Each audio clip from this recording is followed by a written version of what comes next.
I'll call the meeting to order and want to welcome all of you to the regular council meeting of Qualicum Beach, although the time is slightly different for some unexpected reasons, but we're back here at 1 o'clock, so this is good. And I want to acknowledge that we are in the traditional territories or the Coast Salish people, in particular the Qualicum First Nation. Regarding the agenda, there's you have a couple of green sheets there. The one with the Qualicum Beach Bill 44, that will come up during Mr. Sales' presentation and the consultant. But the one we have about the,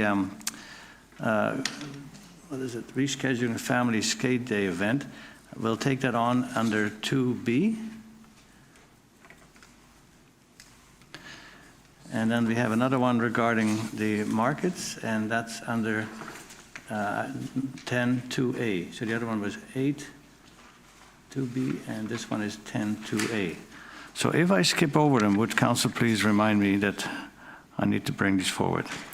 Any other changes to the agenda? Then the agenda is adopted as amended. We have a consent agenda. Is there anything that needs to be taken out for the special discussion? Then the consent agenda is also approved by consent. And delegations, we have no delegations. Correspondence, there is one regarding the solid waste container requirements, and there's a staff recommendation. If I could have Councillor Skipsey, Councillor Harrison. Councillor Skipsey, you were part of the discussion. Would you like to speak to this? Just briefly, I've been mentioning that this is coming. It's going to require that multifamily businesses and institutional properties also recycle, and so this is one step closer to having that happen. Yeah, the program to go to zero waste, which is a very aggressive goal, will not work unless multifamily and businesses like this are part of the system. So it's been moved and seconded for the discussion. All in favor? Opposed, if any? Carried unanimously. Thank you. Bylaws, Bill 44, and there's quite a list of things. And so I would like to I'll actually ask Mr. Sales to introduce this. Ms. Varela? Mr. Coates? Sorry, perhaps I missed the record. Sorry. 6.1, I've got recorded a motion, but for item 2, 6.2, was there a motion for that? Yeah, that was Councillor Skipsey and Councillor Harrison. Oh, yes, the other one, there's another one, thank you, about legislative reform. Thank you, Ms. Coates. Thank you. So I need a motion to that effect. Councillor Vander, Councillor Young, discussion. Councillor Harrison. Just if I may, maybe through the chair to staff, just to clarify, because when I read through things, it looks more, this is like a regional district discussion, not so much, because we're more a community charter. But it seemed like they're trying to update the Local Government Act to make it a little bit more modern, because the charter is about 20 years old, I think. Yeah. So it's time for take a look at this, especially the concern at the Nanaimo Regional District is that we don't have enough chairs if it continues to grow in the city of Nanaimo in particular. For every so many thousand people to get another seat, and they only have one councillor left. So years ago, when I was on the board, I asked that the numbers would be changed so that we wouldn't need so many councillors to represent the people. They still have the same voting power overall, and they have the majority because that's what it is, but they don't need to have that many seats to represent them. So at that time, I believe the government, provincial government, and they had Selena Robinson was the minister, and I think they were concerned that the electoral area directors were minimizing municipal directors. And that wasn't the case at all. It was just that it was not practical. And right now, we're looking at spending about $500,000 to have a larger meeting space and more seats at the table. So I think if they acted on it sooner, it might have been preventing a lot of these concerns, but this is where we are, and hopefully this minister will accommodate us and not having to grow in numbers of board members when we don't have any left. Okay, so that's been moved and seconded. Further discussion? All in favor? Motion carried. Thank you. Mr. Sales. Thank you, Mayor Westbrook. The next item on the agenda addresses the town's response to Bill 44, Housing Statutes, which was a provincial act that was introduced and approved last year by the province. The town has been working intensively since that time, since it was first announced. Some of the details didn't come out until earlier this year, so the last 6 months have been quite a sprint to bring the package before you that's here today. It's a comprehensive amendment and update to the town's zoning bylaw, as well as the introduction of 2 new bylaws, one for the Advisory Planning Commission and one for the Board of Variance. So we do have 2 consultants with us here today that have been working with the town and advising us on this process. So at this point, with your indulgence, I'd like to invite Mark Holland and Tanisha Everts to the podium to present a bit of a background and context on the town's response. Thank you.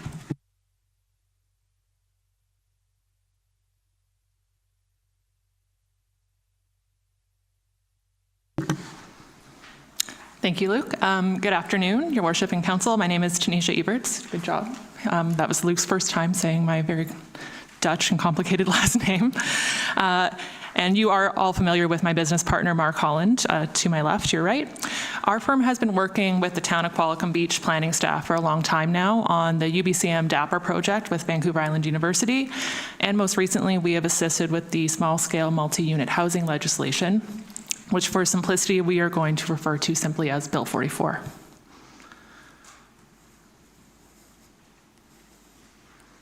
Is this not on?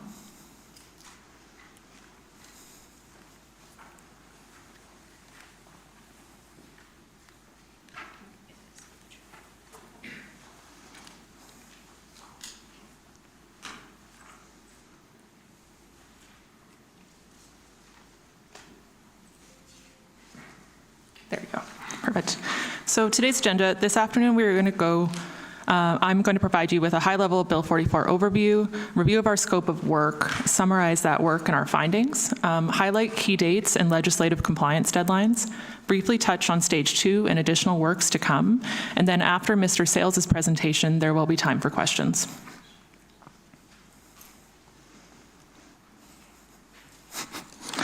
So let's jump right into it. Bill 44, put most simply, is the elimination of single detached housing as a use in land use and zoning bylaws.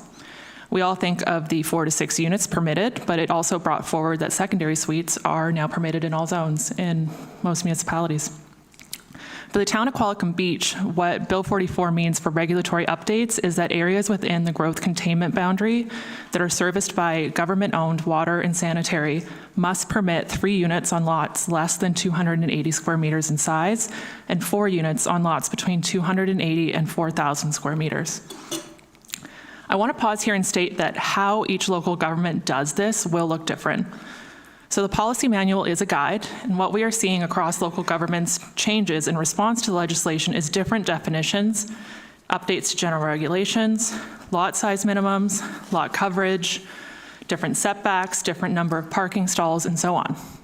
Mr. Sales will go into the town's specifics in his part of the presentation. So jumping back to being more general, public hearings, love them or hate them, they are no longer permitted for developments that are 50% or more residential and consistent with the OCP. Note that consistency with the OCP is with the land use designation in particular. Also, local governments cannot hold public hearings for the purpose of bringing their bylaw into alignment with Bill 44 legislation, which you have already addressed for the bylaw amendment in front of you today. For more details on Bill 44 summary, Schedule A of our report, which was provided as supplementary, is in the package. So our work on matters such as regulatory changes and new legislation always begins with a review of existing tools, bylaws, and policies, and research into the questions that come out of that review.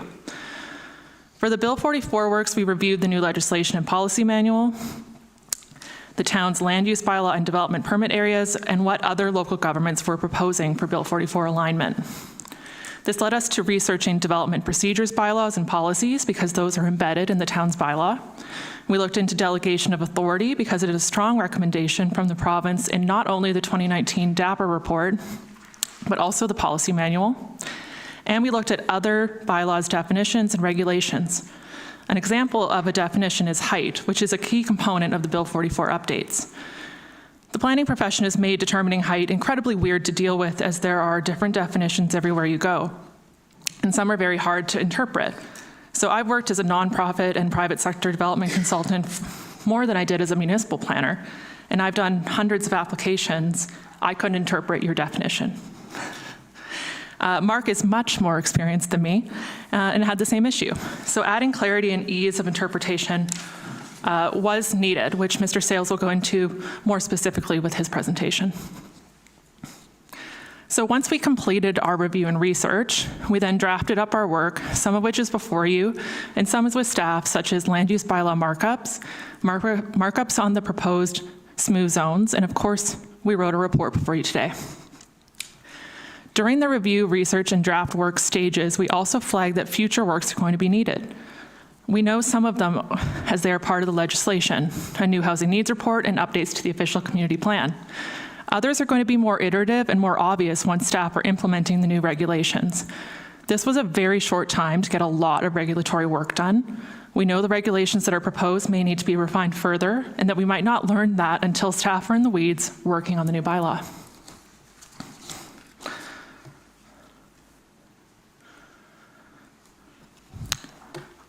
Which leads me to these 3 key dates. At this time, we are 100% focused on compliance and on amending the land use bylaw to meet the Bill 44 requirements by June 30th. The other key dates are the interim housing needs report needs to be completed by January 1st, 2025, and the OCP must be updated to align with the zoning changes and that housing needs report by the end of the year on December 30th. Remember my comment on the land use designations and consistency. This will be a key piece of work for the OCP update. Ensuring the land use designations reflect the new zoning for the town is required to align with the new legislation. So as best we can, we thought about that second stage of work, and Mr. Sales has forecasted that out in a rough work plan, because this is a lot of work in very little time. This work will include further land use and other bylaw and policy updates, implementation and monitoring of the new regulations, completion of the housing needs report, and finally those updates to the OCP. We cannot emphasize enough what good hands the town is in with Mr. Sales and his staff. In my role as primarily an applicant, I have been monitoring most of the Vancouver Island municipalities' Bill 44 updates, and not many took the time and inclusive approach to connect with the development industry and work through scenarios like your staff did. Their commitment to both high community standards and efficient approvals processes is a breath of fresh air, and we appreciate working with them immensely. So I will end on this note. We are available for questions once Mr. Sales has completed his presentation. Thank you, Your Worship and Council, for the time. Thank you. And Mr. Holland, good to see you again. Mr. Sales. Thank you. I do have a second presentation that specifically addresses the ways that the town has responded to the legislation. And thank you to Ms. Everts for the introduction. So that's the high-level overview of what the requirements were and the general steps. So now I think council and the public are very interested in how the town is responding. So next slide. Next slide. Okay, so this is a work plan that was in your package. It was originally introduced to council at a committee of the whole meeting in January.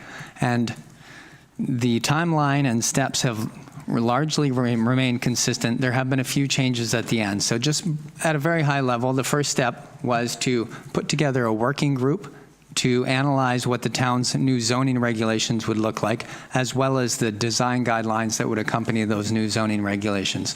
That happened in February and March. In April, staff were working intensively, both amongst staff and also with our consultants here, to put together the actual zoning updates that you have in your package before you.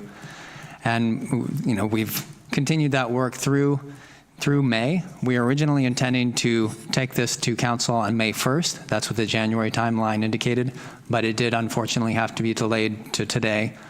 We can still hit the adoption timeline and requirements though. So June 26th is the scheduled date for consideration of adoption. Next slide. So I'd just like to highlight that when this legislation was first introduced, we had a lot of questions and a lot of comments and concerns that the new legislation would negatively impact the neighborhoods and residential areas of Qualicum Beach. And it was a dramatic change. It is a dramatic change, and I can understand the concern. However, the more we looked into it, the more it became obvious that there are also benefits. And so I think in a previous conversation and presentation to council, I give more of a detailed overview of both the benefits and the drawbacks of this. However, I would just like to highlight that some of the benefits would include the allowance of density and building forms that our residents have actually specifically asked for and indicated in the past. So for example, in the 2018 Quality of Life Survey, our residents indicated that they'd like to see townhouses, patio homes, secondary suites, garden suites, carriage houses, most of which are not currently permitted in the town's residential zoning. So in that respect, the legislation, although unexpected, has prompted the town to proactively permit some of those land uses that our residents have indicated that they do prefer. Next slide. So this is a very brief summary of exactly how the zoning amendment has been made and how the new zoning bylaw would differ from the previous. So if you would look at the old zoning bylaw, there were 21 residential zones. Now there are a fewer number of residential zones because some of the zones are now redundant. So in other words, if a zone previously permitted single detached dwellings as their use, oftentimes they only varied from the other zones in terms of setbacks or height requirements. Those types of differences are no longer relevant because the province has introduced a much lower standard for setbacks and a much higher standard for height. So the areas outside of the village neighborhood, which is close to the commercial core, those are primarily now all designated as residential 1, but the new residential 1 zone is significantly different than the previous residential 1 zone. The height has increased and the setbacks have been reduced. Residential 2 is an updated zone that reflects all the residential or most of the residential within the village neighborhood. So that would be those areas outside the commercial core, but generally within a 400-meter walking distance of the commercial area. So it's a very similar zone to residential 1, but there are some key differences, which we'll go into in a little bit later. We also deleted unnecessary residential zones. So we've collapsed and combined those residential zones for simplicity. We've made a major update to the town's definitions section.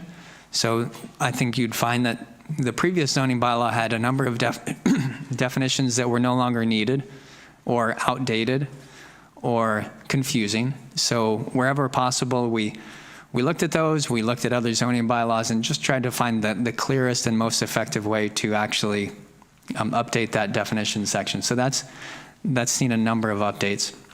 And there were regulations within the definitions section, so it's not really good practice for the most part to define a term and within the definition establish regulations for how that use should operate. So there were a few examples of those, and we've moved those to the regulations section of the bylaw.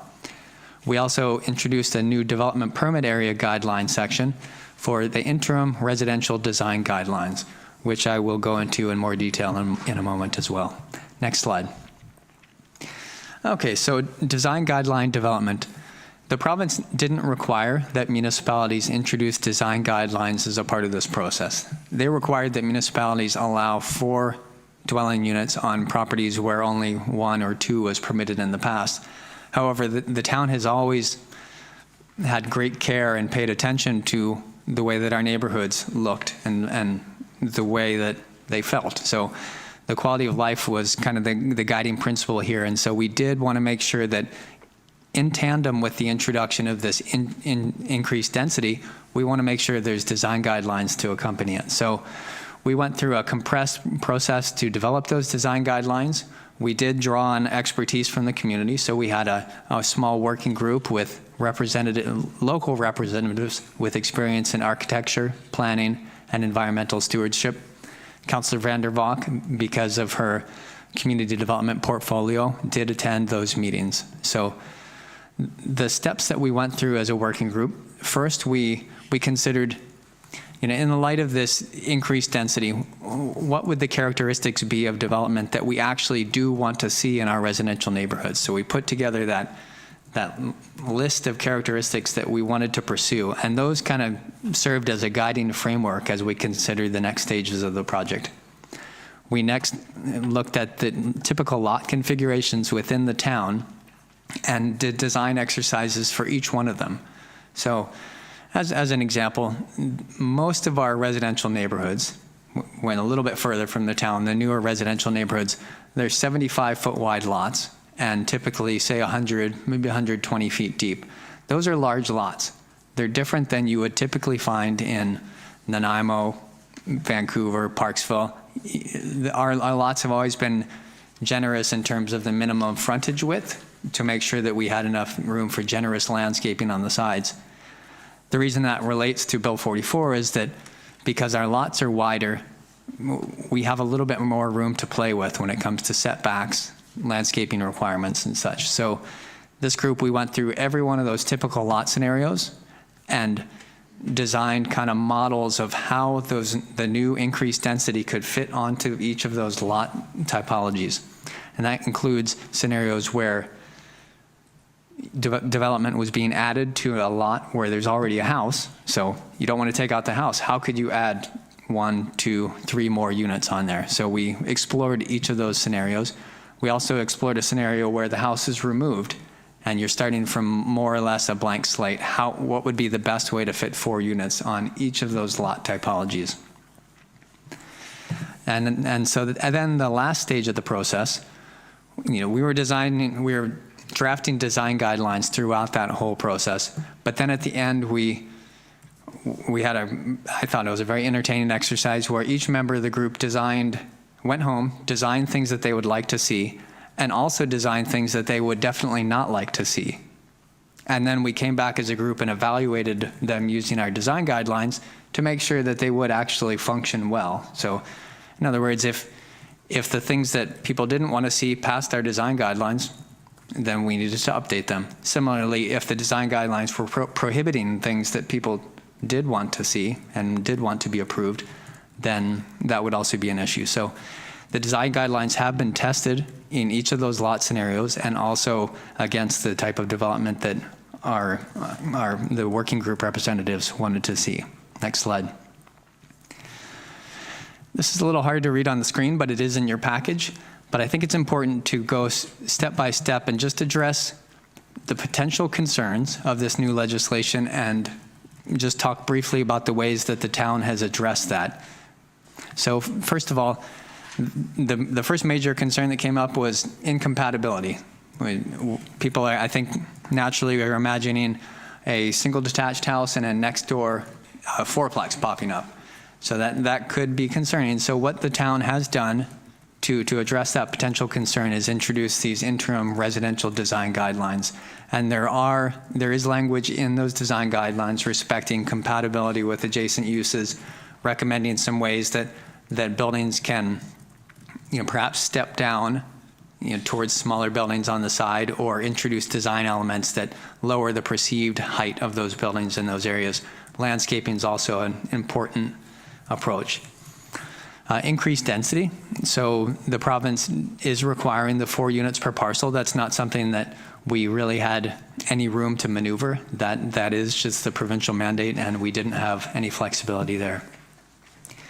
The decrease in on-site parking. So this one had a lot of discussion at the working group level. The province recommended somewhere between 0 and 1 stall per residential dwelling unit. And the province recognized that each community will have different needs. Some communities have the need for large areas for snow to be plowed in the winter. Other areas have public transit. Some communities don't have any public transit. So we did have some leeway there.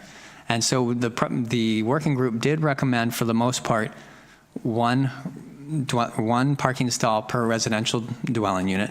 However, there is an exception there, and that is within we do want to see a slight relaxation in the village neighborhood.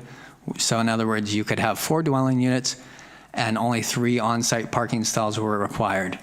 And this came out of the design analysis because when you look at some of the smaller lots near the commercial core, they're typically 50 by 100 or 50 by 120 feet.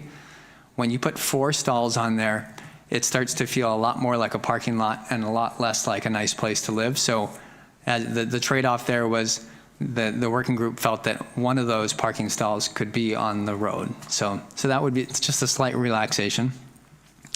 The taller buildings, once again, there's some concerns about incompatibility there. So the response in the zoning bylaw before you is that there are different maximum heights depending on the height or the distance away from property lines. So if you go all the way to the 2 meters, which is recommended by the province, if you're 2 meters away from the front lot line, you cannot build to that maximum 11-meter height, because that would be a challenging built form for an existing residential neighborhood.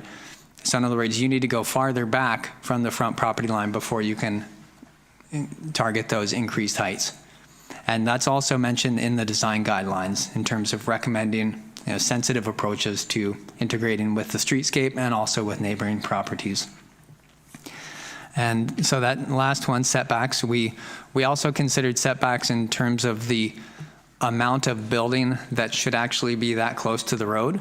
And so what the design guidelines actually state is that, and the zoning, only a portion of the building can be 2 meters from the front. Most of the building needs to be stepped back a little bit more. Has the benefit of encouraging some articulation to come up with some interesting facades. If they do want just a flatter front facade, that's fine, but it would need to be moved back farther. It can't be close to the road. And this does also allow for small cottages to potentially be closer to the road. And that's one of the keys to allowing or accommodating the density that's required by the province. Next slide.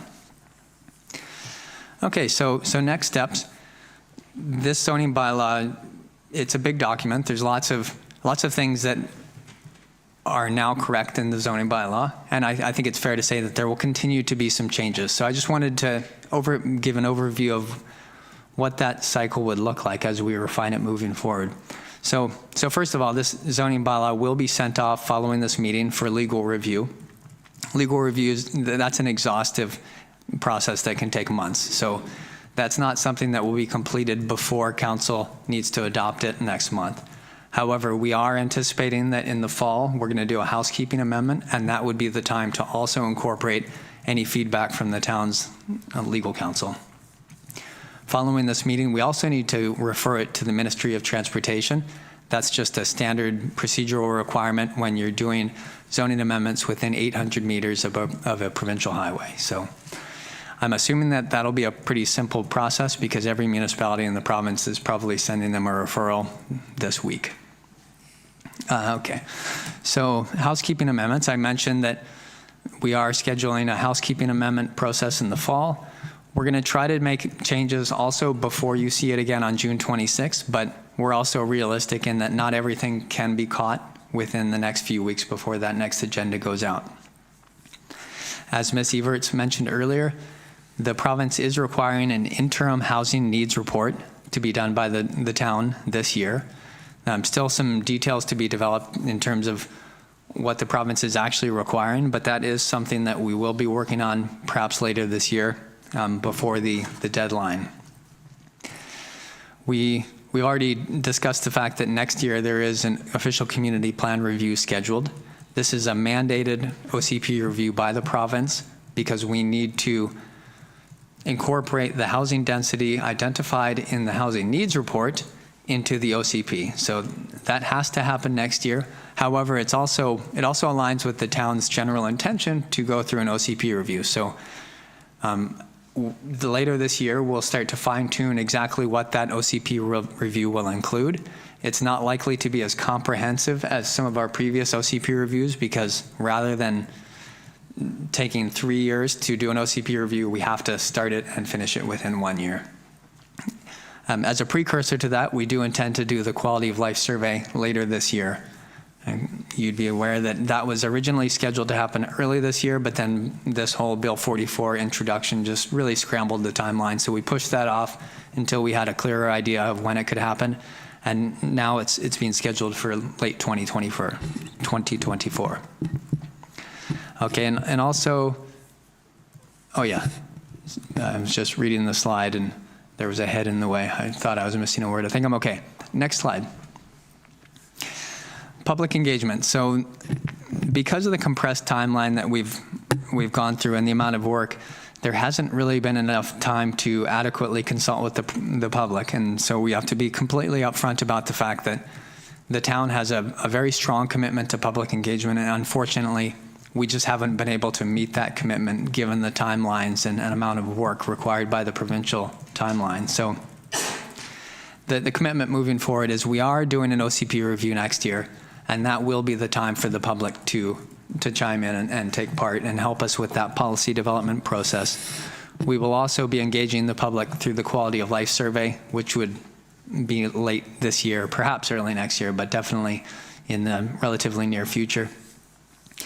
So we just wanted to get that out into the public and in council's view, because that is the town's commitment, and we recognize that what's happened up to this date hasn't met our typical practice. Next slide. Okay, moving into recommendations, and I'll go through parts of this in detail and parts of it I'll just skim over. So the whereases in this motion just recognize the context that the town is in right now. It recognizes that the town has flexibility in some areas and does not have flexibility in some areas.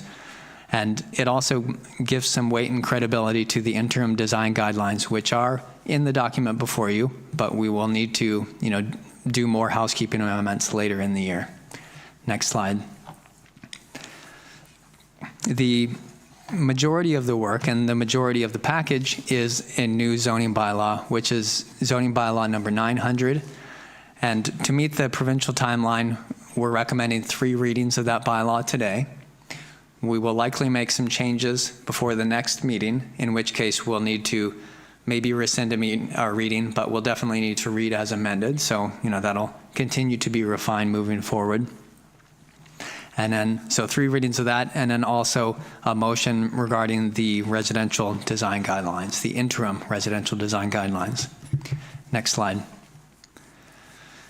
The next block of recommendations addresses the Town of Qualicum Beach Advisory Planning Commission bylaw. This is all content that was previously within the zoning bylaw, but the fact that it was in the zoning bylaw was relatively unusual in terms of the way that other municipalities have treated it. It makes it very complicated if the town wants to amend the terms of reference for the Advisory Planning Commission, because then you have to do a zoning amendment.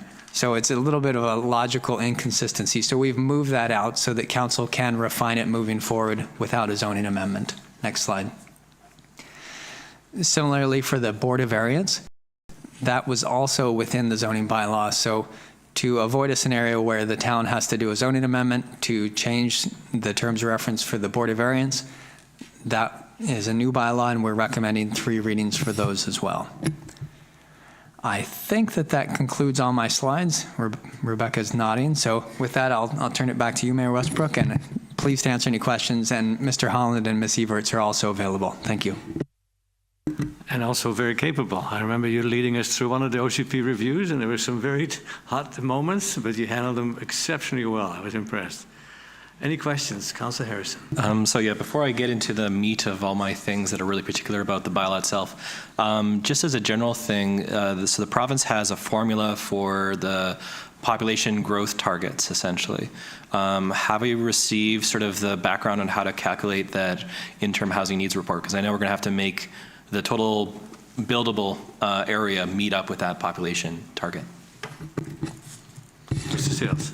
Yes, thank you. So the province did inform municipalities that they would be releasing guidelines, specific guidelines, as you described there, but they have not done that.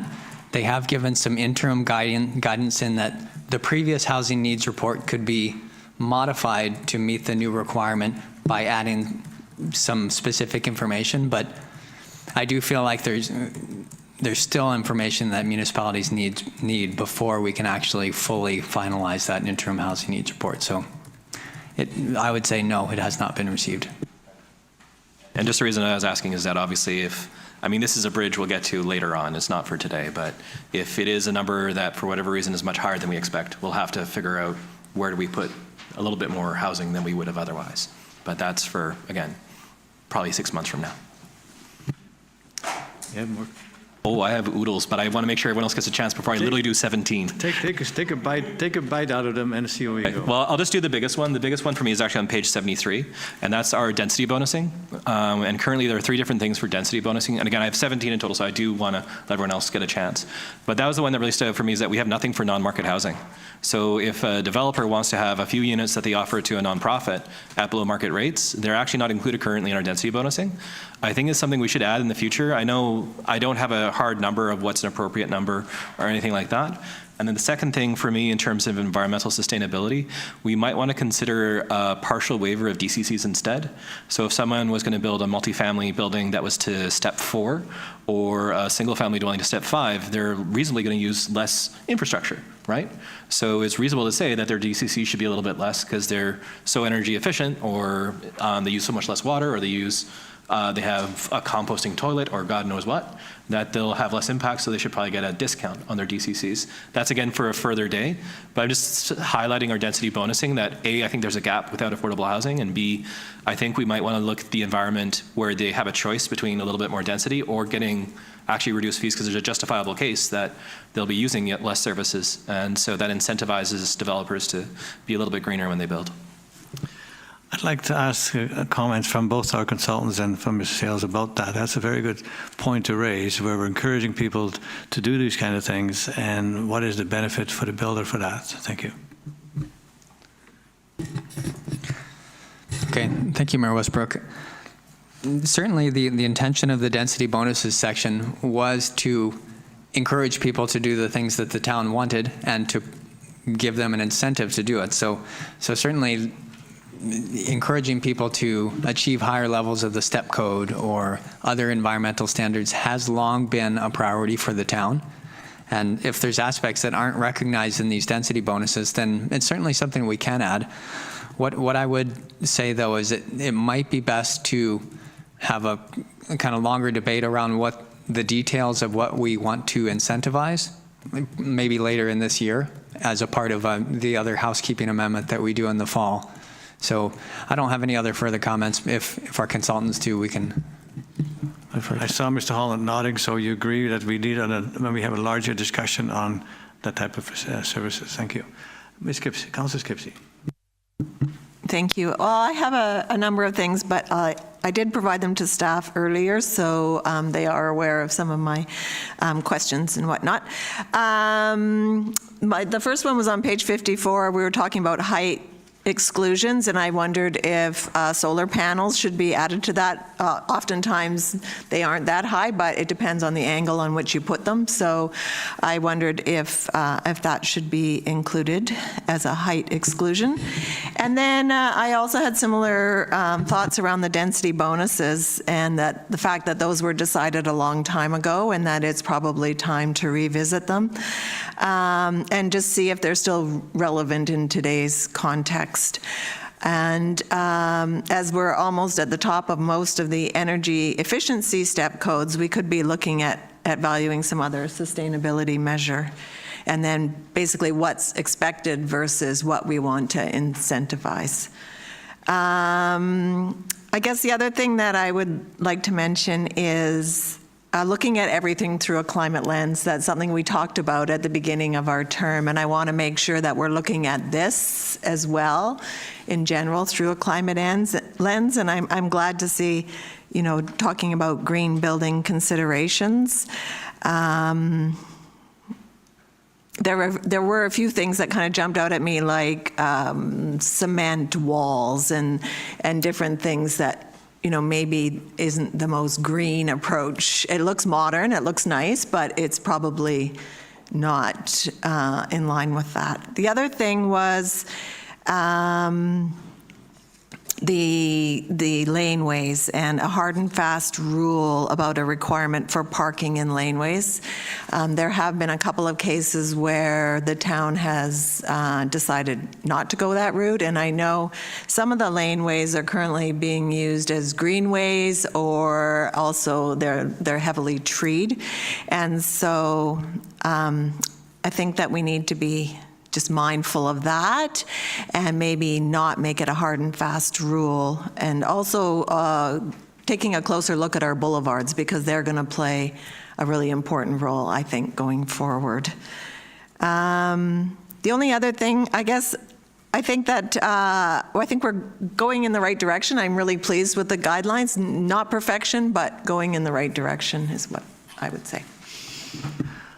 Councillor Vander, you had a front row seat during the committee discussion, so what's your uptake on this? Yes, I did.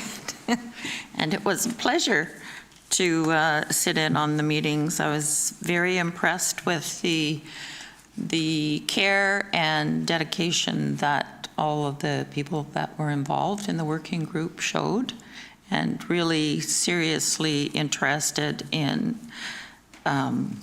preserving and continuing the unique character of our town. And I think that they're to be commended for all their hard work and efforts. And I would like to thank them personally. And I don't think any of them are here, but I think they did very well for the town. I do have some questions or just clarifications. Similar to Councillor Skipsey, I did let the planning department know of some of my questions, which aren't as serious, I guess. But on page 33, under Qualicum Beach Bill 44 Amendments Report, at the bottom it states, not all the changes recommended in the report have been included in the zoning bylaw 900, as they require further discussion and direction from council, either during the housekeeping zoning amendment later in 2024 or during a future zoning amendment process in 2025 or 2026. And I'm just wondering if we could receive a clarification about those particular changes. Yes, thank you. Through the chair to Councillor Vander. It's an excellent question. So when staff prepared this zoning bylaw, the primary intention was to meet the provincial regulations and to improve the existing zoning bylaw. However, we're very cautious not to make major policy changes or actually change what's permitted other than what's required. So those areas where policy guidance is required from council, we kind of step back from and save those for a later date. So here's an example, and that is that the province does very strongly recommend delegating certain types of permits or approvals to staff so that they don't have to go through the council approval process. That's one that may warrant consideration by council, but it's not one that staff wanted to introduce at this time. It requires more detailed discussion about what types of developments should be delegated, what types should not be, where council wants to retain that authority and where they just to be as, council would be fine with letting it go to make it more of an administrative decision. So that's the general summary. Where it was a real policy change, we stepped away from it and we saved it for later.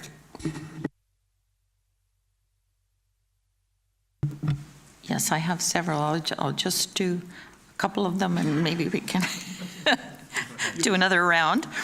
On page 34, on your chart, which you showed us before in terms of taller buildings, for the comments, it reads lower maximum height near the front and rear property lines, but there's no mention of the side yards, and I'm just wondering why that would be. Mr. Seals. Thank you. So as mentioned, near the front property line and near the rear property line, the maximum height is slightly lower. However, we didn't take the same stepped approach to maximum height near the side property lines, although it does mention in the design guidelines that they would encourage it to step down to transition to adjacent buildings. The reason for that is that especially on the 50-foot lots that you see in the village neighborhood, losing losing the potential to build closer to the property line with a 2 or 3 story building, we felt would inhibit the development potential of some of those infill lots. So we didn't make that change. However, if council does want to see an incremental stepped approach to height on the side property lines, we can certainly do that. That would just require specific direction from council. So we can put it on the list for discussion later this year, or if council wanted to add it to a list of changes they'd like to see before June 26th, we could also do that. Thank you. Just think about the process. We're going to hear from members of council different ideas. Some are minor clarifications, some may have more impact. But as you are taking notes, and if those notes do not reflect what was intended at today's discussion, they can be made as a motion to amend it at third reading and rescind third reading, amended with the motions that council wish to make, and then approve third reading as amended at that time. Rather than going through motions at this time, I think personally I've given you a list of things as well that I think would need clarification, and I know I will see some of those in the third reading. So if that's acceptable with council, then we'll proceed on that basis. So you make your comments now. Staff will take notice, and if it makes sense, because some of them was just oversights that just didn't get to, if we see those changes correctly and you approve them, that's fine, or else we make motions. Please proceed, Mr. Councillor Vander. Thank you. How about I ask one more, sure, and then you can come back to me. Okay. On page 56, you have the definition of a lock-off unit. And you've got it as a lock-off unit is essentially a dwelling unit or room within a larger dwelling unit that can be used separately from the suite. My question is, if a property was being developed and had 4 units in it, could one of them have a lock-off suite in it? Because then would it not be 5 units, essentially? So I would like to see some clarification around lock-off suites, because I think it's a little bit open in terms of, is that considered a unit? Is it not considered a unit? Does it need parking? Does it not need parking? And I think that applies to some of the projects that have come before council previously. So dealing with the lock-off units is quite an important thing to my mind. Thank you. Mr. Sales. Thank you. That's a very insightful question, Councillor Vander Valk, because I think what I hear you getting at is the question of not whether lock-off units are permitted, but whether they count towards the dwelling unit maximum or minimum that might be in the zoning. So reading the definition and hearing your comments, I'd like to spend a little bit of time seeing how we can update this definition, add the clarity, and then bring it back at the next meeting. My understanding, based on previous discussions, that it hasn't been council's intention that it be considered one of the dwelling units in the zoning, because it's just a portion of a larger dwelling unit. So that's the assumption I'm operating from, but the wording is not clear. So if staff could work on it and bring it back at the next meeting, that would be great. Thank you. Thank you, Councillor. Mr. Councillor Young.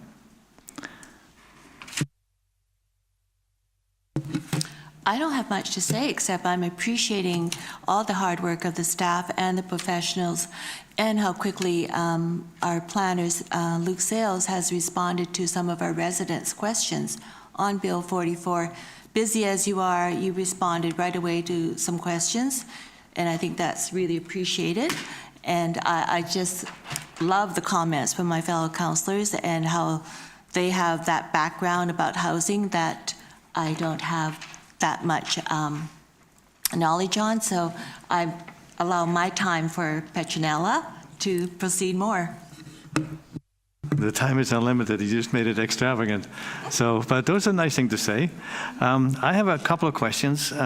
We dealt with some development on Fern Street, and one of the businesses there was concerned about parking.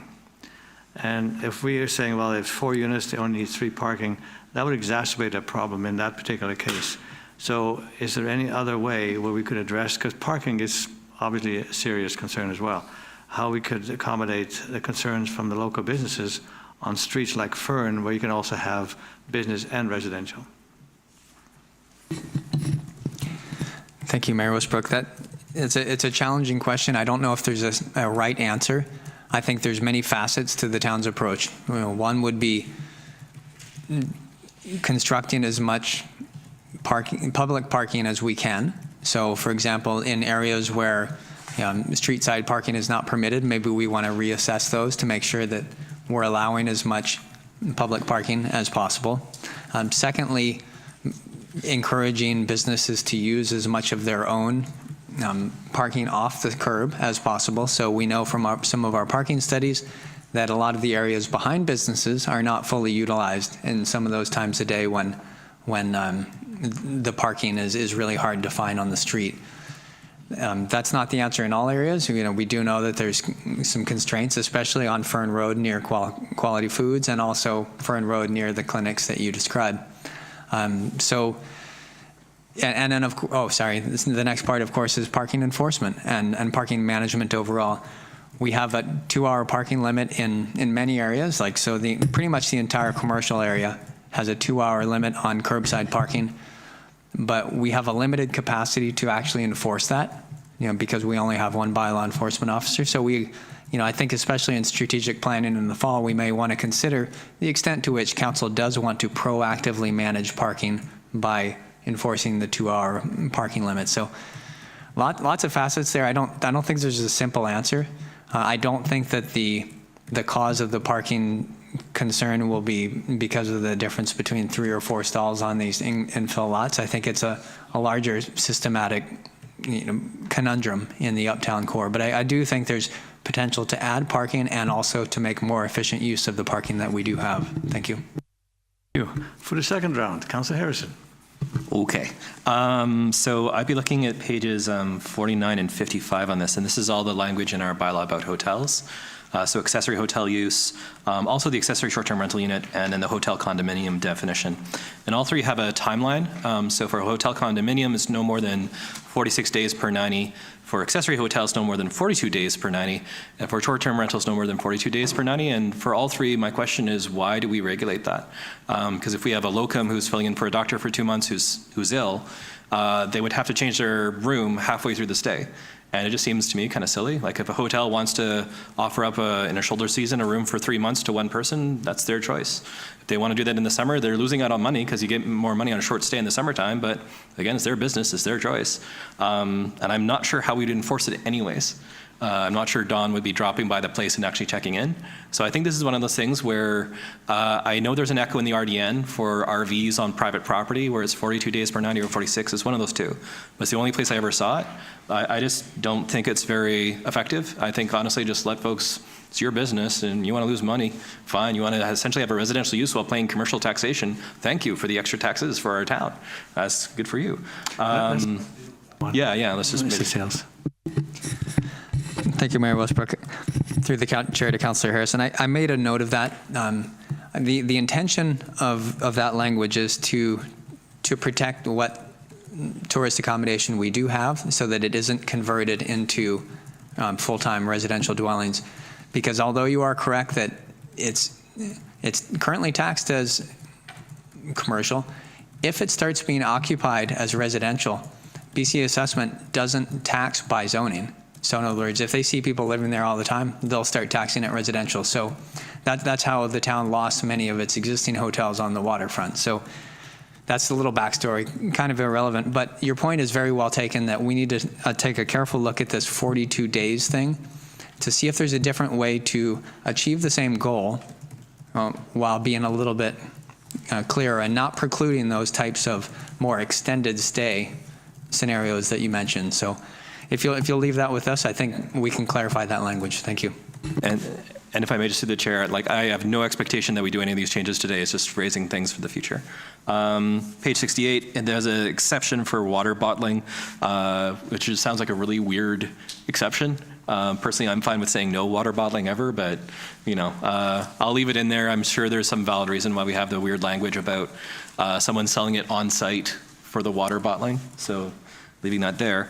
Actually, Councillor Harrison, it's a great business. I mean, we sell a tub of water, like a cubic meter of water, for less than a bottle of water in the store.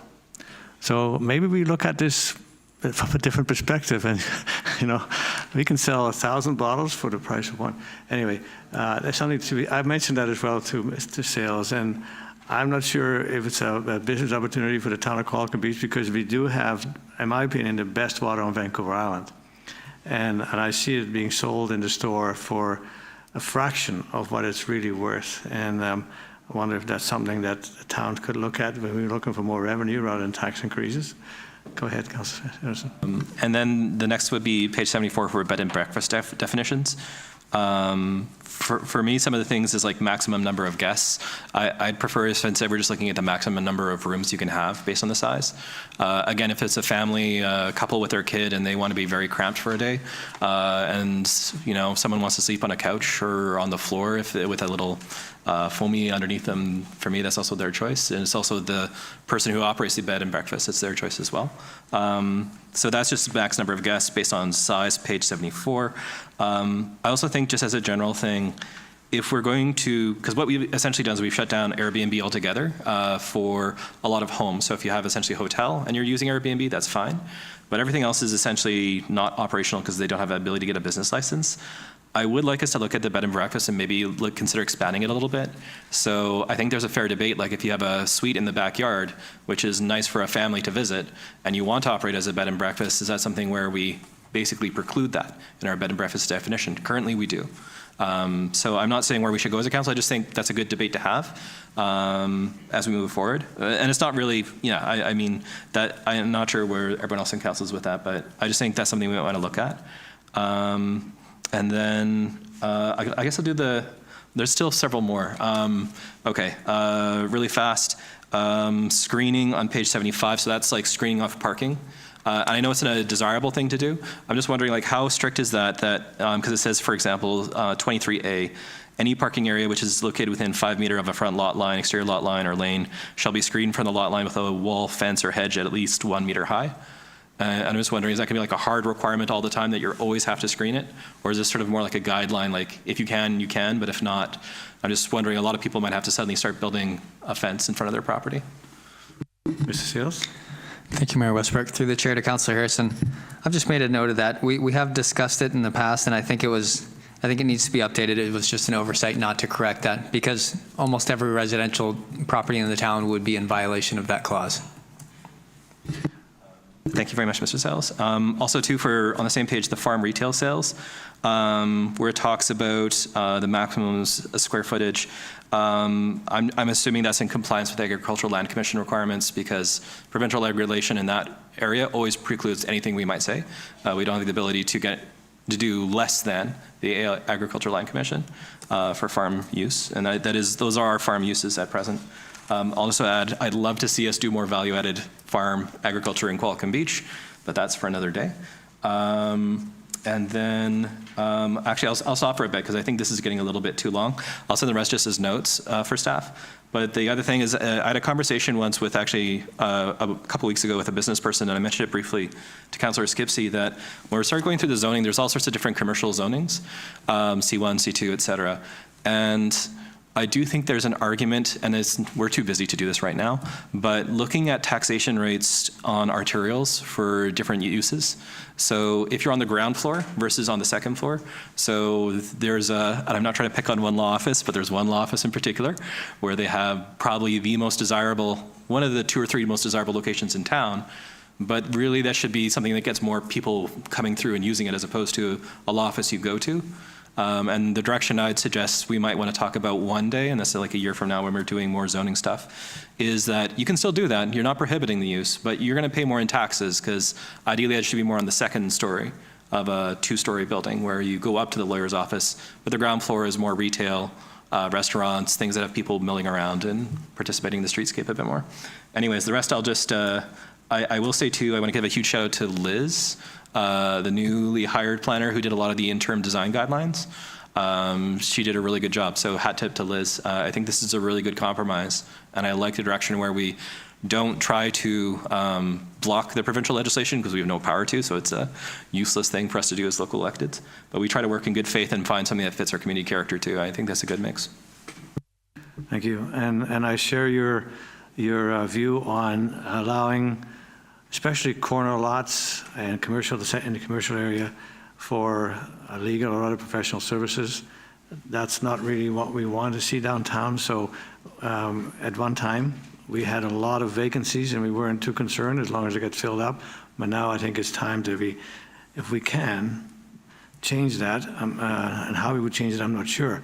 But it's definitely a concern. And losing a restaurant on the corner that we're all talking about, in my opinion, that's a loss. First thing you come into town. So we need, and I don't blame the owners. I mean, it's an opportunity for them. But I think for the overall community, it's not necessarily a benefit. Councillor Skipsey. Well, I don't have a whole lot more. As I said, I did send some of my comments off already. But I guess one of them would be on page 209, we're talking about 15 meters is the minimum setback from a water course.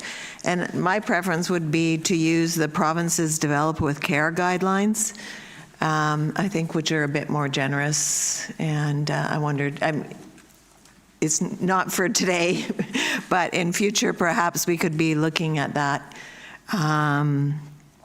And the other thing on page 213, we're talking about subdivisions, and I guess my concern would be around public information meetings and whether or not those are still permitted.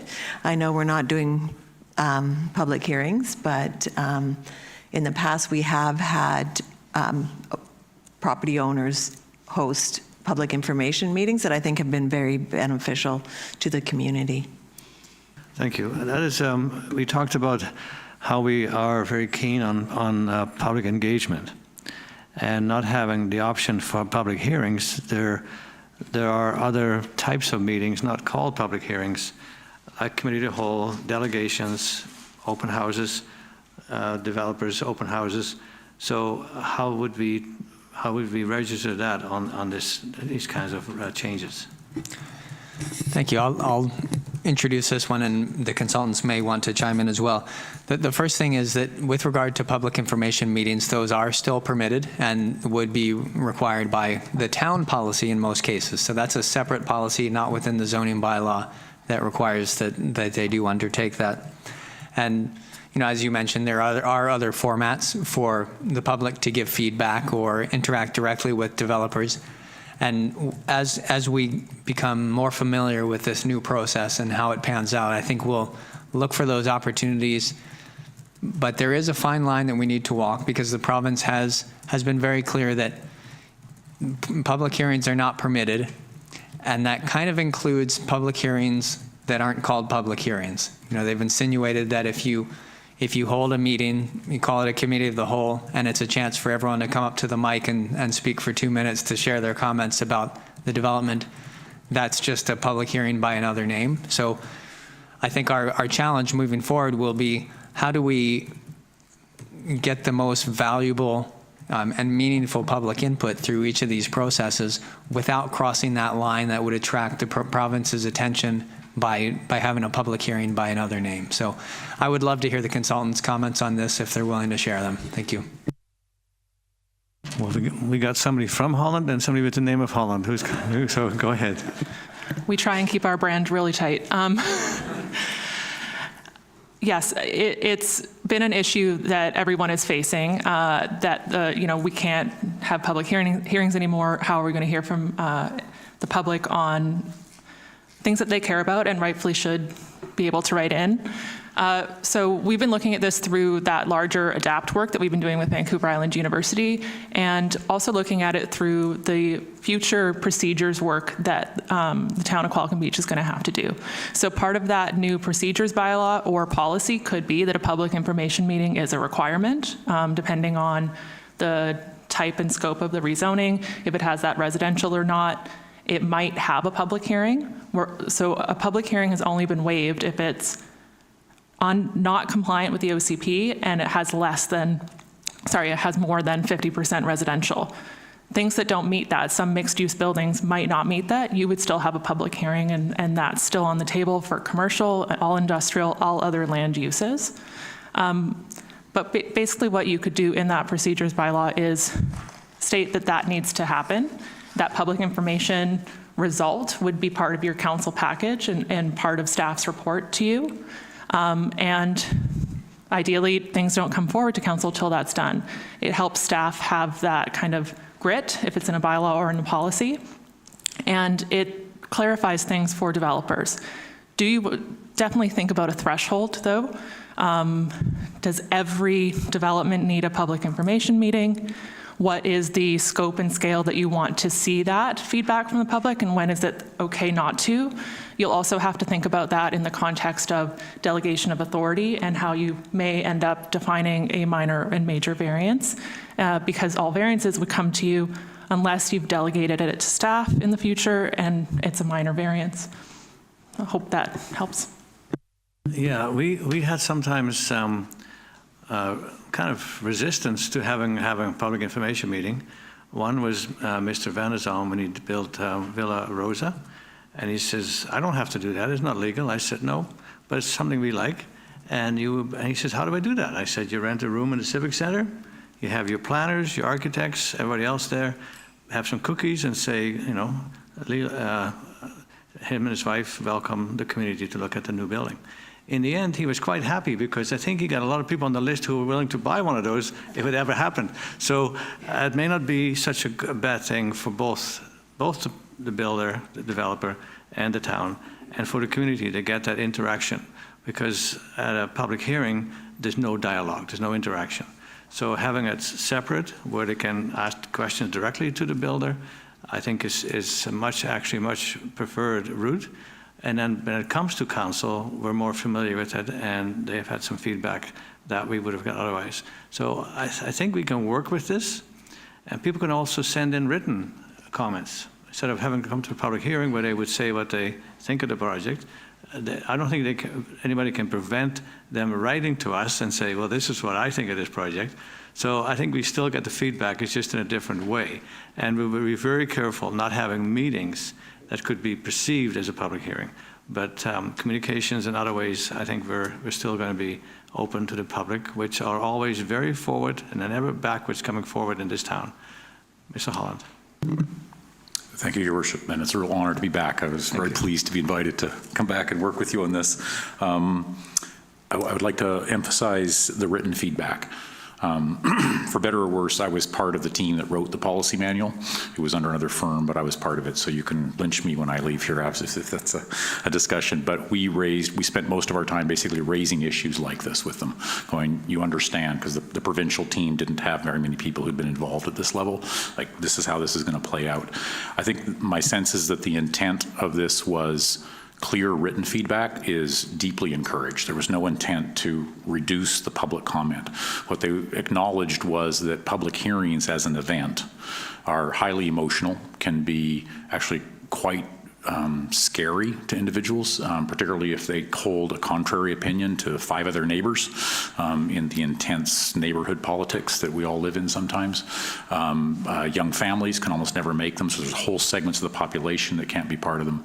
But the nature of the experience is very powerful, and so it's very difficult for council and staff and folks to avoid being influenced by just a wave of emotion, often fear, often frustration, et cetera. And so their intent was not to shut down the conversation, but to make the input that you receive sort of equal across the board, and that was why they sort of stepped back from public hearings. I think there's a deeper discussion here, though, that is coming on this one, was that with the housing needs reports, the way the province is looking at this, they're asking your OCP to have a certain set of capacity, and that was raised by some of your questions here earlier. And then they're asking that the zoning be brought in alignment. There's typically 2 reasons why we haven't brought zoning into alignment automatically after you do an OCP update. The first one is without prior until Bill 16 is coming through now to clean up a lot of the loose ends here, so it's incoming right at the moment. It gives you permission to take the takings for road widenings and other key issues that you need at building permit. Previously, this was not permitted, and so the only time you could take it was zoning. So staff wouldn't suggest rezoning because you needed to be able to widen the road or do things, and that was the only time you could do it. So the province is fixing that problem. And the other one was with amenity contributions. And again, with the ACC bylaw coming in as part of this, you will have multiple ways to secure clear amenities and contributions, so you don't need to negotiate those basics every time they come in. So with an OCP capacity, the then zoning will be required to be in alignment. You'll be looking at having 15 to 20 years of housing capacity in your OCP and your zoning. And in that context, what I think the province is hoping is that the role that you as council and your staff and your teams play during an OCP update and then its subsequent consequential zoning amendments will bring on enough capacity to handle market fluctuations, to handle the impulses of various landowners, et cetera. So the drama of traumatic rezonings should drop significantly.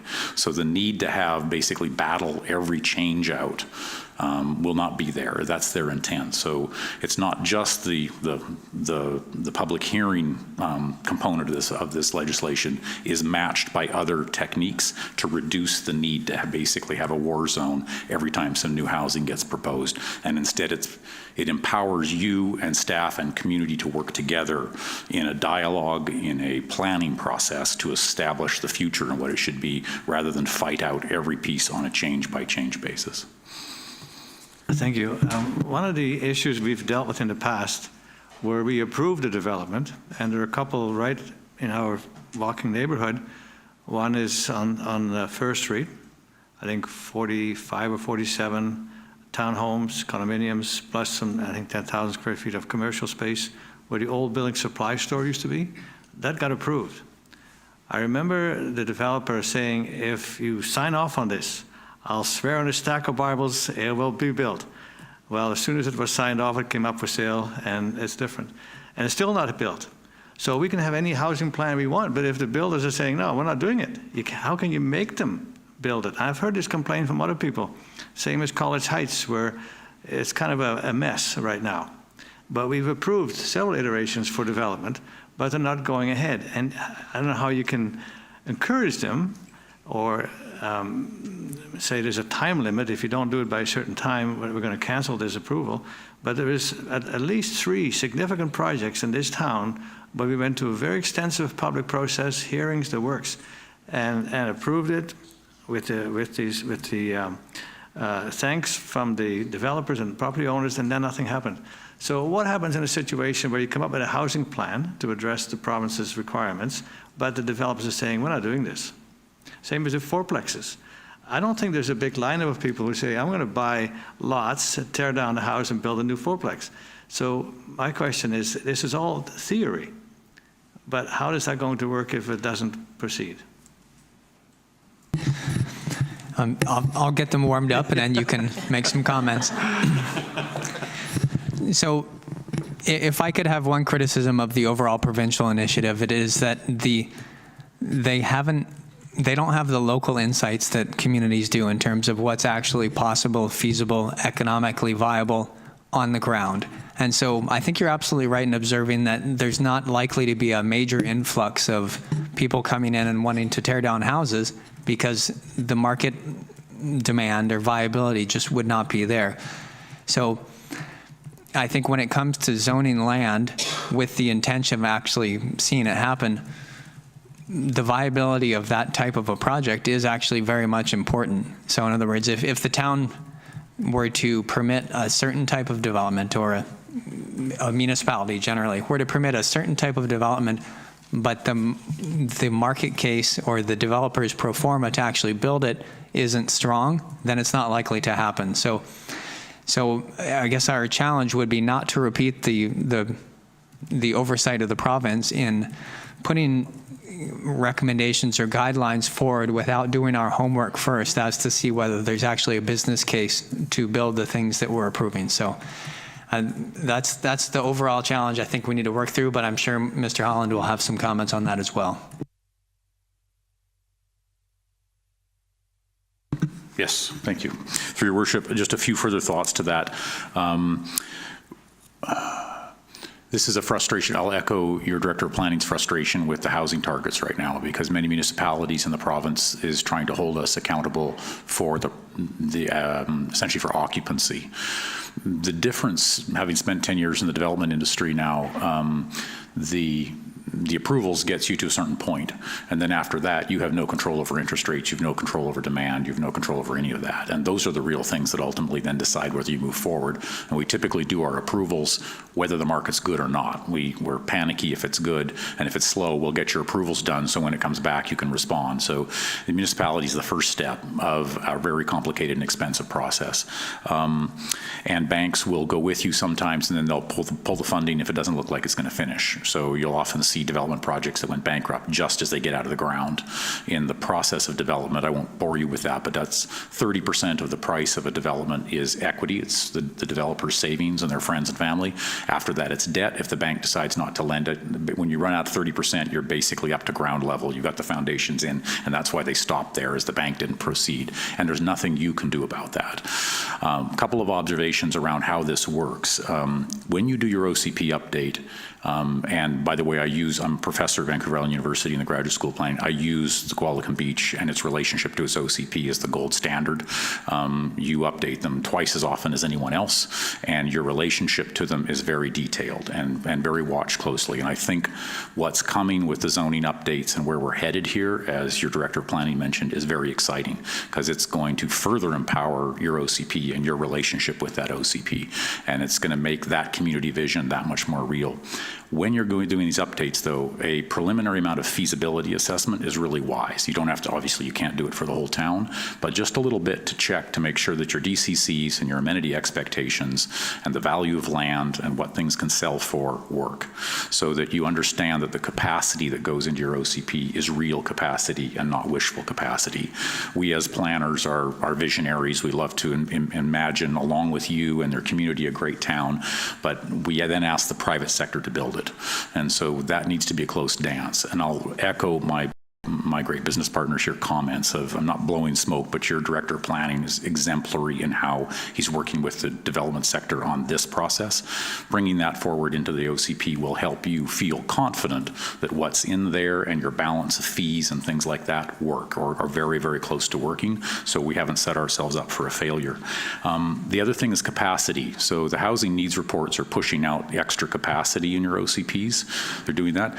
A balanced market, this is something we often don't talk about in planning, but a balanced market is a mix of new build and existing buildings that are for sale. You want 5 to 6 months of inventory. So that means you need 5 to 6 times the amount of housing demand or supply than is demanded in any unit of time to maintain a balanced market, so your housing prices don't keep climbing. This is a little number that every realtor knows and almost no planners or any of us in the regulatory sector understand. So this sort of 15 to 20 years capacity is going to get you close to that, or even over it in some cases. So I'm hopeful with a bit of feasibility analysis in your upcoming OCPs and that kind of a thing, you should be able to begin to avoid some of that, notwithstanding business cycles. At any moment, business cycles hit us and we all go down.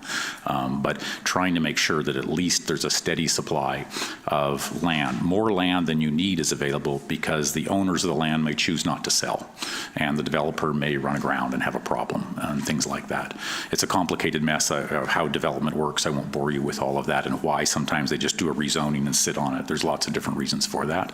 But with the scale of capacity you're moving toward, I think that problem should go down from where it has been in the past, where everything had to get rezoned and there was so much land lift from it that people would do it just to make money, stick a for sale sign on it and go.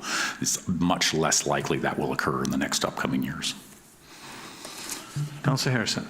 I just add too to that while obviously housing is a big issue in BC, we are currently leading the country in per capita new actual housing starts in CMHC data. So we're building the most housing in BC compared to any other province, and it's actually by a fair margin when you compare it to, say, Ontario or Quebec, which are the other two biggest provinces.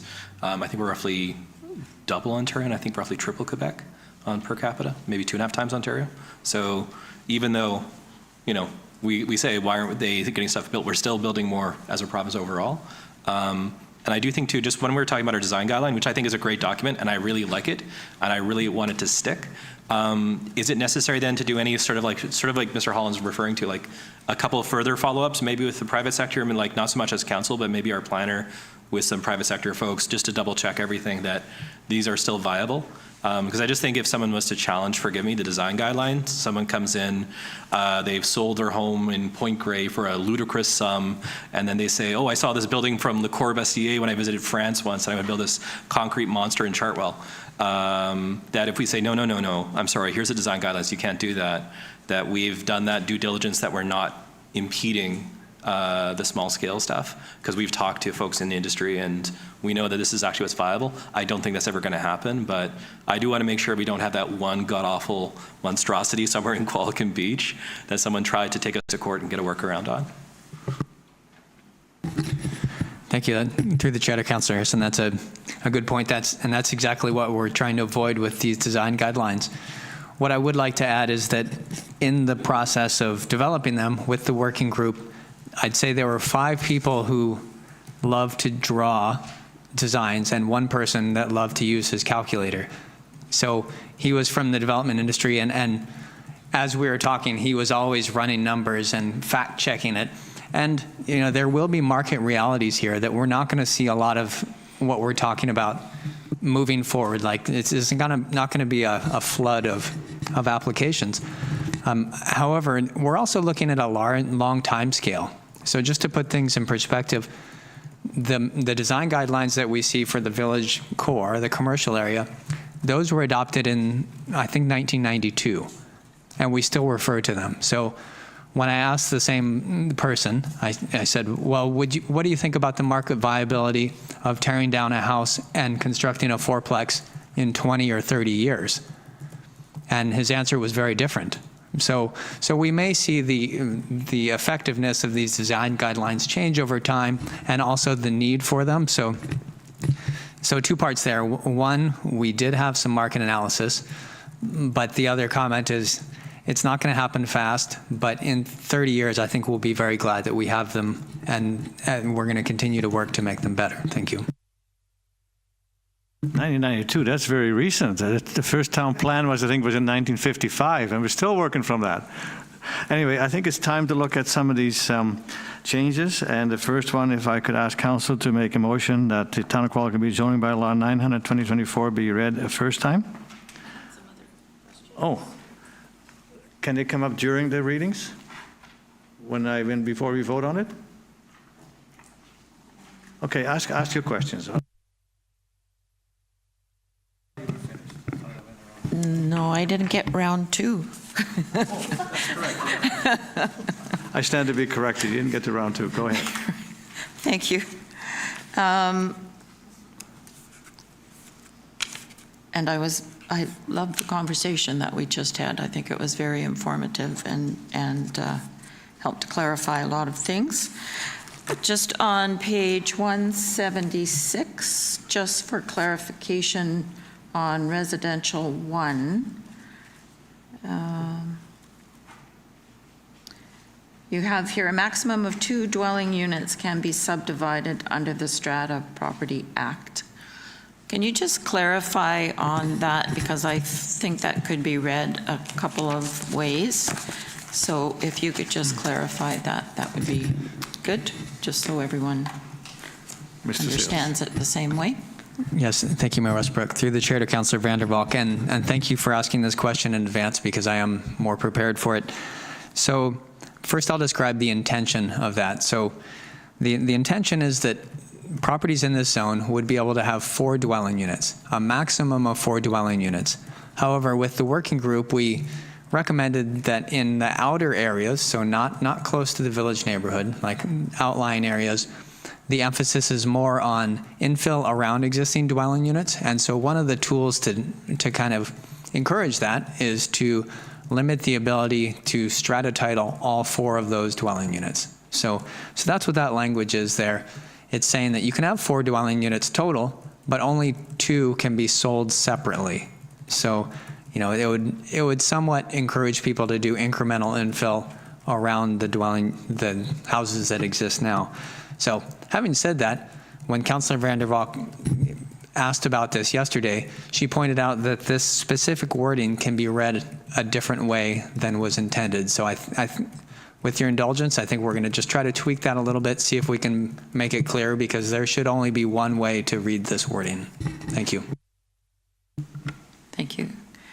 And I also would like just clarification in terms of the street trees, that it would be the owner that is planting the street trees. Is that correct? Through the chair, yes, that is correct. Okay, thank you. And I think we've covered my... Okay, before I ask, are you ready to take some readings? Have any more questions? Okay. All right. Thank you, Councillor Harrison. I think that was a good conversation, and thanks for the consultants and our planner to respond to those. So the first one is to rescind, to read for the first time bylaw number 2024. Councillor Skipsey, Councillor Harrison. Discussion. All in favor? Carries. And then for the second time, same bylaw 900/2024 for second reading. Councillor Young, Councillor Vander Valk. Discussion. All those in favor? Opposed, if any? Carried. And for a third time, Councillor Harrison, Councillor Skipsey. Discussion. Councillor Harrison. Forgive me, Your Worship. Just maybe through the chair to staff. So if we do any changes, say a month from now, because when it comes back, we have a few edits, would we still be on the right side of any sort of public notification? I'm just thinking that used to be a thing for, bylaw adoption. I just want to make sure we don't suddenly have to wait till after the drop dead date from the province, which is June 30th. Thank you, through the chair to Councillor Harrison. Because the public hearing has been waived, there is no requirement to space out the future readings of this bylaw. In fact, a zoning bylaw with the current provincial legislation could be read 4 times in the same meeting. Having said that, we want to have a little bit of an iterative process, because council has brought up some very good points that we want to make sure we incorporate into the final document. So there's no requirement to wait after we make these changes. So if we give 3 readings today, we are going to make some changes. We would likely rescind third reading and then reread as amended, and then subsequently adopt on the 26th. The one wild card which I have to put on the table is that we do need to refer this to the Ministry of Transportation, and in the event that they don't just rubber stamp it, that may be a timing issue. Councillor Harrison. And just to follow up too, I know it's obvious, but there's probably some people watching this at home and some folks in the room who I know have given us some thoughtful feedback in the past, so feel free to add your feedback as well, because this is probably the most consequential thing we've done all year. This is the most important thing we've done as a council this entire calendar year, so it'd be great to get feedback from the public as well. Thank you. So it's been moved and seconded. Further discussion? All in favor? Opposed? Carried. And then there's the interim design guidelines. Councillor Skipsey, Councillor Vander Valk. Discussion? All in favor? Opposed, if any? Carried. Thank you. And then the Advisory Planning Commission for first reading. That's bylaw 901/2024. Councillor Skipsey, Councillor Vander Valk. Discussion? All in favor? Opposed, if any? Carried. And for second reading, Councillor Young, Councillor Harrison. I'm trying to get everybody in there. So, so that's for second reading. Yes. Sorry. Ms. Coates. Don't you love it when you spot something that you should have spotted before you put out the agenda? So I was going to ask if council would entertain doing the second reading as corrected. If you could look at clause 21, it says corrected in clause 21 by striking, quote, under sections 4 and 5, quote, and inserting, quote, under section 4. So if you look at page 242 and 240, we no longer have 4 and 5 within one section, that it it doesn't make as much sense. There is a clause 5, but it's not really related to what we're saying in that section, so, yeah. Well, So- I trust that by the time it gets to adoption, we'll have that fixed. Yes, absolutely. Okay. So it's been moved and seconded for the second reading. All in favor? Opposed, if any? Carried. Thank you. And then for third reading, Ms. Coates, would you like to make us to have those changes corrected as you identified? I will include it in the motion. That was for second reading. I thought because you proceeded, it was unanimous consent. Yeah. Okay. Very good. Thank you. So for third reading, Councillor would like to make a motion. Councillor Harrison, Councillor Vander, Valk, discussion. All in favor? Opposed, if any? Carried. And then Board of Variance. And I have a question about the Board of Variance from what I read. Those are 3 appointed people, and a quorum is 2. We've had several times where we had a variance that a developer or a home builder or somebody who owns a home and wants to build a shed closer to the line than where they're supposed to. And we notify the neighborhood and we come back and we decide. Now, Board of Variance seems like if they come to the Board of Variance and they say, yes, we agree, we're going to allow you to do whatever they're requesting, then council cannot overrule that. Although we did that once in a very famous situation that's been known for all over the province, because Phil Dwyer, who is a very famous musician, although he's got several Junos, nobody remembers his Junos, but to remember that council overruled a Board of Variance and then they all quit. So that's years ago, but it happened. In our case, if we think that they should come to the council for a variance, and we don't agree with the development because they don't support the variance, and they go to the Board of Variance, could a body of 3 with a 2 quorum overrule what council has indicated is not appropriate? I'm going to jump in there. I was here for the Phil Dwyer fiasco. I just want to reiterate what the legislation and everything we communicate out to the public is that there are 2 very separate processes, and there's different criteria for development variance versus Board of Variance. So with a Board of Variance, there has to be a hardship established, and it has to be a minor variance.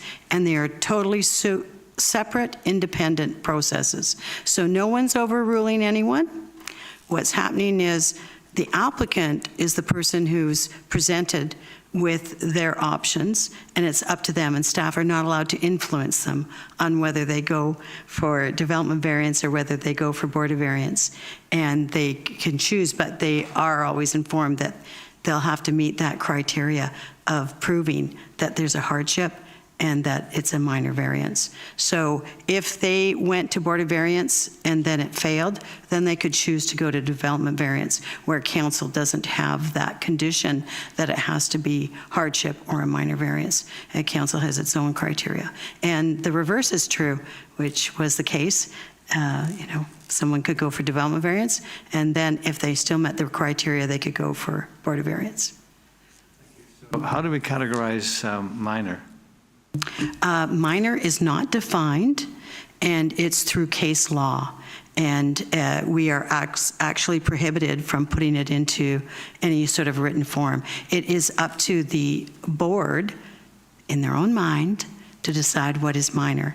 There is some case law, or lots of case law actually.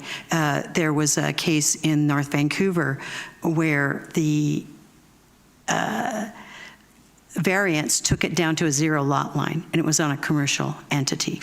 And that's when they amended the act and added in that reference to minor. But there's been case law since then that the court won't touch it. It's up to the board. If the board has judged it, they have a lot of power, and that's it. One time I asked a couple that was married for 65 years what the secret was of a long, happy marriage.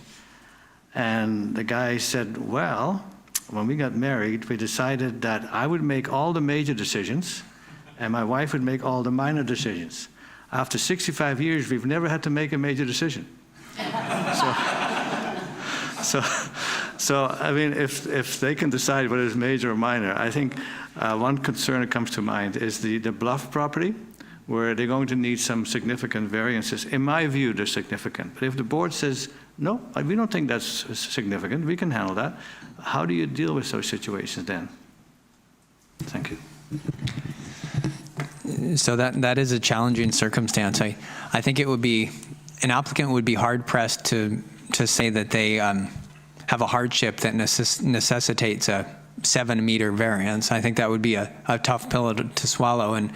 And should a Board of Variance, try to say that that was within their mandate to make that decision, I think that would be hard to defend in court. As a side point, I would just like to add that the town has a very low application fee for the Board of Variance, and some municipalities have increased the application fee significantly because they are concerned that people are going to the Board of Variance just because it's inexpensive. So there are communities that have the Board of Variance application fee the same as the development variance permit application fee. So they might as well make an application to council. So that's something we may want to address in a future meeting to ensure that it's not the easy alternative. Thank you. Thank you. Councillor Harrison. Okay, and just briefly, the Board of Variance did look at the property that was referred to in the Bluffs in the previous term, and they upheld council's decision. That's it. What? They upheld council's decision on that. Okay, good. So we got 3 readings. We'll take it one at a time. So for the first time for 9/02/2024, Board of Variance bylaw. Could I have a mover? Councillor Harrison. Councillor Young. Discussion? All in favor? Opposed? Carried unanimously. For second reading, Councillor Skipsey, Councillor Vander Valk. Discussion? All in favor? Opposed, if any? Carried unanimously. And for third reading, Councillor Skipsey, Councillor Young. Discussion? All in favor? Opposed, if any? Carried unanimously. That concludes the bylaws. That was all as a result of Bill 44. Thank you, consultants. Good to see you back. I know when you were dealing with an OCP review, there were some very heated debates about farmland and how we should develop farmland. And I have to admit, you were cool as a cucumber. There was people almost yelling at you, and you just said, "Let me explain." So I thought, I'll never forget that. Let me explain. So thank you very much. We'll take a 5-minute recess and we'll reconvene. Thank you. Council, okay with the recess? Okay, by consent, we have a 5-minute recess. Thank you.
Join us in the council chamber.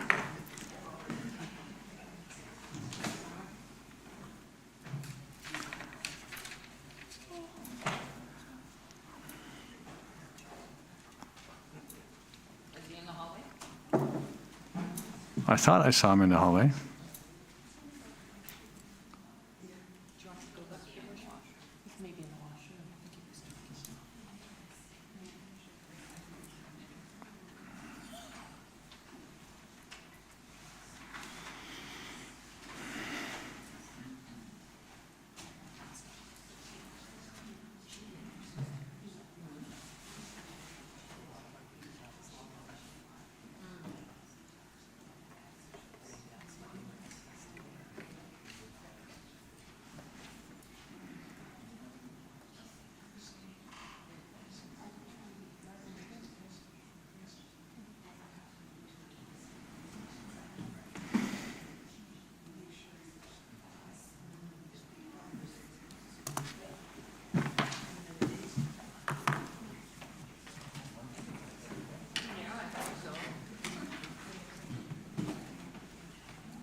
Call the meeting back to order. And next item is the committee and liaison reports. I just want to say to the committee that organized Family Day, what a wonderful job they did. And we have a councillor liaison, but I would like to send a letter from council to each of the committee members that were volunteering to help us put on a wonderful event that every year never ceases to amaze me of how many kids we have in this town and where they're coming from and what they do. And so with your approval, we can do this by consent, that we would ask staff to prepare a letter to each of the committee members for to express our appreciation. Councillor, did you have something before I start this? Oh, that comes up. That's coming up. And so the only other thing that was kind of interesting was I had a pleasure of attending a class, grade 3, I think, at the Valk Elementary School. And they really would like to see a sign on the, what they call was contaminated pond, but it's actually containment pond to Salamander Pond, with the bilingual name of our First Nations on top. They were really excited about that. So I just ask, I don't need a timeline, but I'm just drawing your attention to something I promised the kids I would bring up at the next council meeting. Councillor Harrison. Thank you very much, Worship. I'd also just point out, too, we should reach out to Jesse Ricalma, just in case there's a Puntlatch word for salamander, because I know I saw the email said Hulkaminum, and yeah, that's just as an aside. Okay, so a few things that have been going on in town. Again, Family Day was amazing. A ton of work went into that. We also, for the town, had something a lot of work went into, was the Public Works Yard presentation last week. And so I spent a couple hours talking to folks, getting a lovely sunburn because I am so pale. That was great. And it was really interesting hearing feedback. Like, I do respect the chain of command. There's a central vertex essentially between two pyramids, and you don't cross, you know, the line. But I will say a lot of our staff noticed that there's an improved sort of feel to doing their job. Some of the folks who are involved, like doing repairs, say there's certain tools they've been able to get, which they've been asking for years, and finally they're actually able to do it. In the long run, it saves us money as a town. So I just want to give a hat tip. Rob is not here. Bob is in his place. Who's this new guy? And also to Lou as well, Ms. Farella, our CEO, because both those members of staff are highlighted by our staff who are working in the Public Works Yard, is doing a really good job, and it seemed like things were moving in a positive direction. So hat tip for that. It was really great to hear. Sorry. And then last Monday, just yesterday, 2 days prior rather, sorry, this is a long agenda and I spent a lot of time reading it, so sorry if I'm a bit sleep deprived. We had the accessibility team get together, and so there's a draft plan that's been prepared by Liz Pollock in consultation with some consultants. The feedback from the accessibility team is basically that it's a great high-level document, and that's wonderful, but then how do you action it? How do you implement some of those things? And that's something that should be coming to us in the near future. We also, too, as a council, had to sit down with the RCMP to go over some information about crime in our area. And without getting into too much detail, because I know they want us to respect some of that, there's something that happened last year that I missed personally, and I think we all missed collectively. And it's something we want to make sure it doesn't happen again. And then there's also the sod turning at BYLAWS. So the track is officially getting built after, I think, 25 years worth of Kim and Randy Longsmere advocating for the track. I think it's literally been 20 years they've been trying to get that track built. It's finally being built. That's wonderful for BYLAWS, and I look forward to what's going to come at KSS in due course. I'm sure something, as KSS needs a bit of work as well. There was an open house. Councillor Vander Valk aptly summed it in the agenda, so I don't need to repeat that.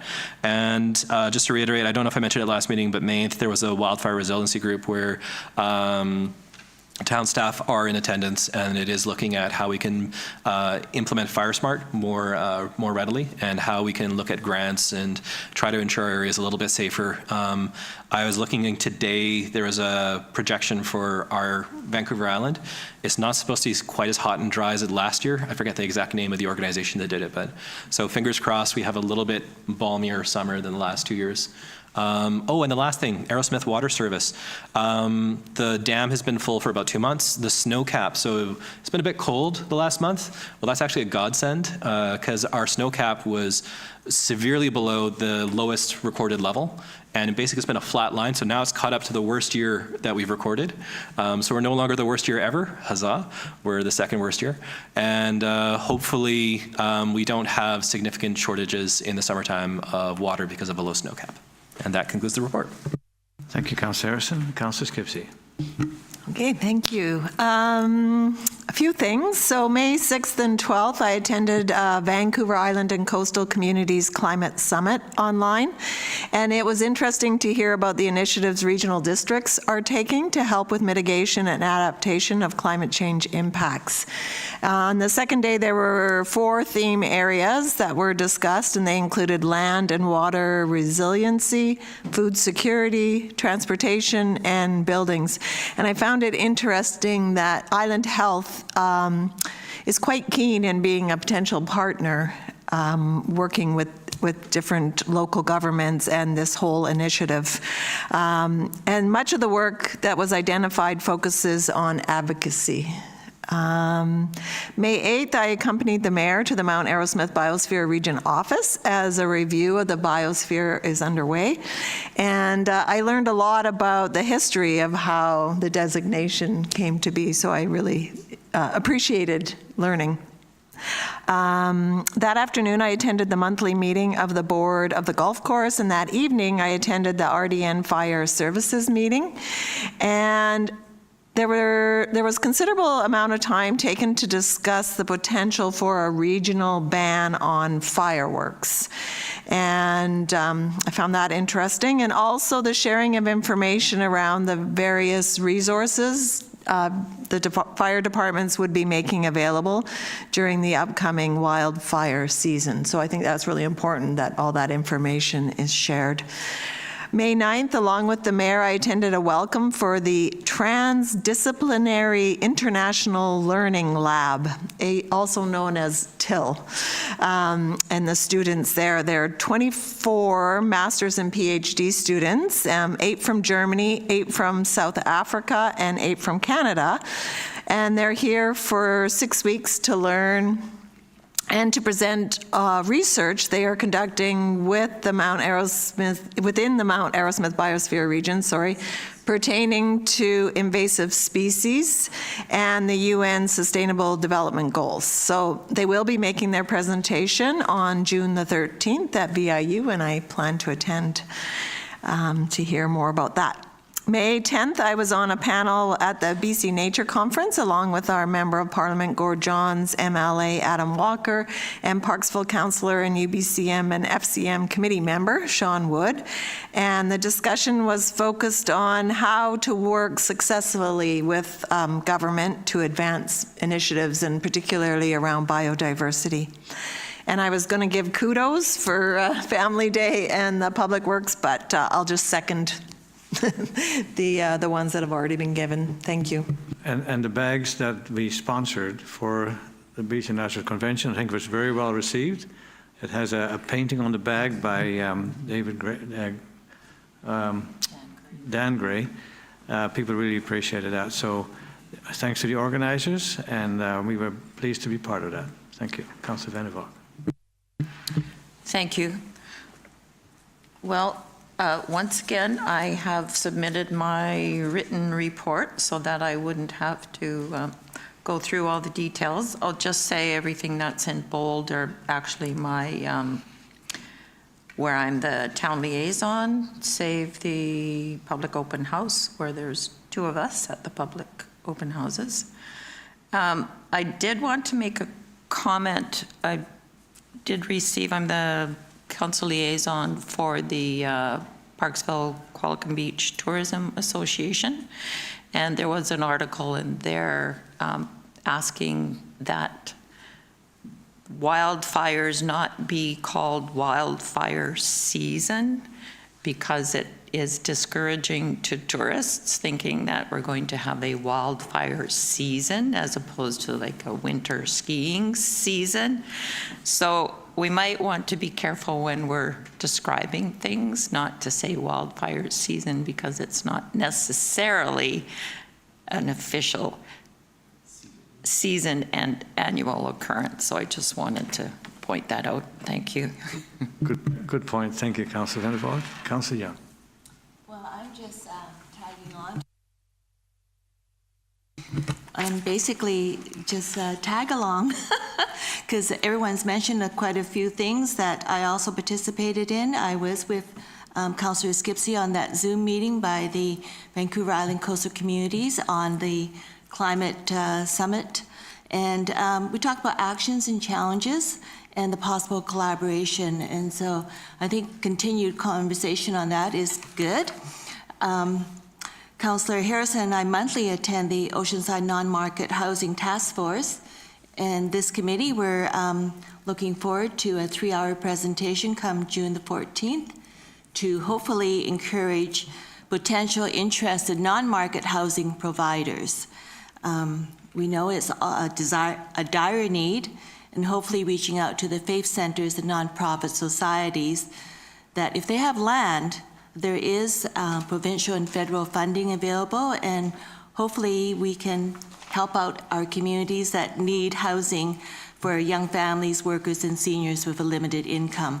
So looking forward to that being a successful venue. And yes, kudos to the Family Day Committee. It's just a small committee. I just want to mention their names. Rebecca Fenton, who's the chairperson, she also chaired it last year. Awesome job by this small group of people. Jaden Holder, Carol Rivera, Geraldine London, Jody McGilvery, and also the town staff liaisons. We had Bernadette Ritter, who also did it last year, and Caitlin Van Dunn from the Municipal Works Yard.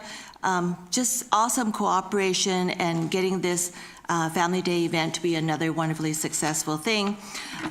Also attended the AGM of the Qualicum Beach Chamber of Commerce, and we have a new CAO that has got great new ideas and projects planned. And exciting also is that he's encouraging the revitalization of the Qualicum Beach downtown. That's it. Thank you, Councillor Young. Staff committee reports, and at the end of that, I'll be asking for those green sheet items. Who'd like to start on the staff reports with the Phase 1 recommendations regarding committee review? Ms. Varela. Thank you, Your Worship.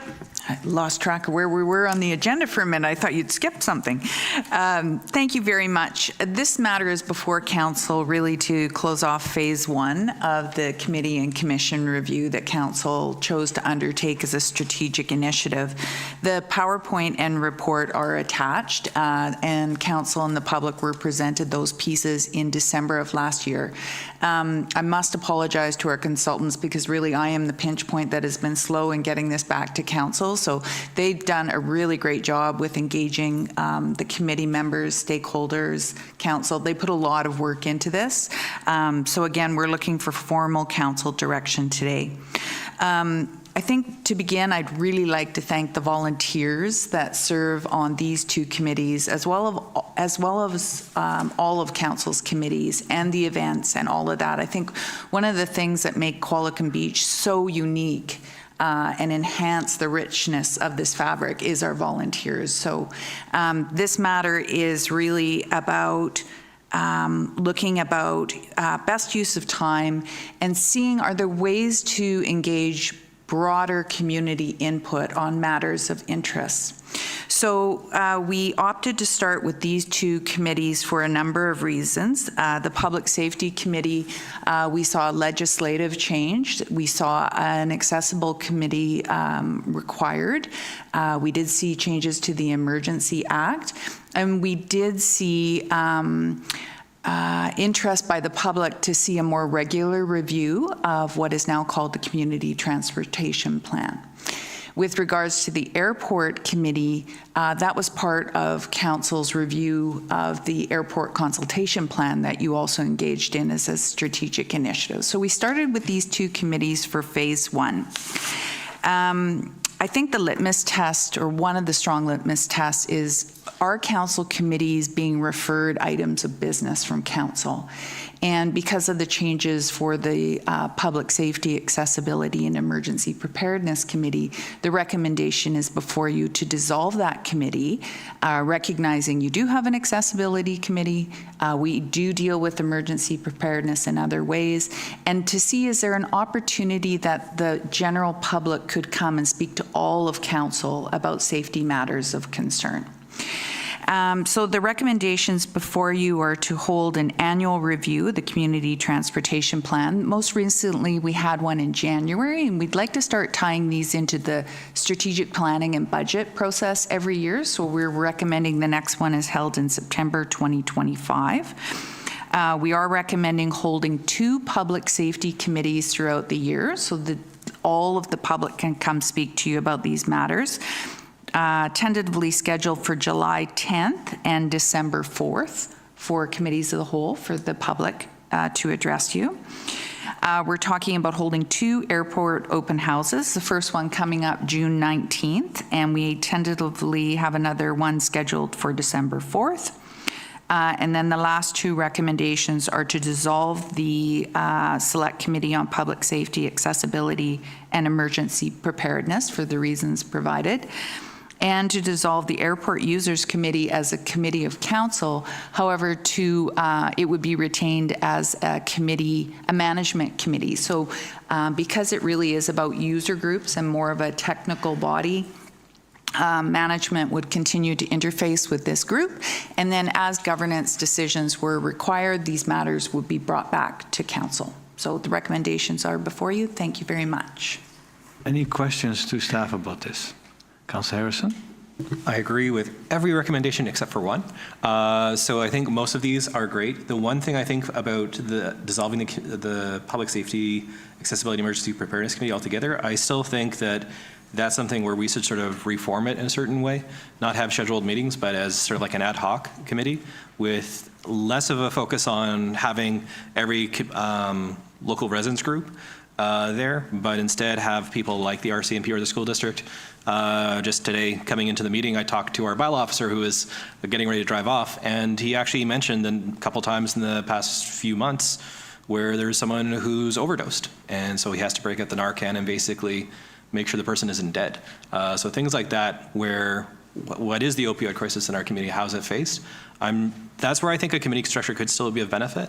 But I do agree that a lot of the work that it was used to be done by the committee is now being done elsewhere, and I think that makes a lot of sense. Like having that annual transportation review makes a lot of sense. That was honestly the majority of feedback about safety was just the street. I've seen so many fast cars. So I think most of this is good.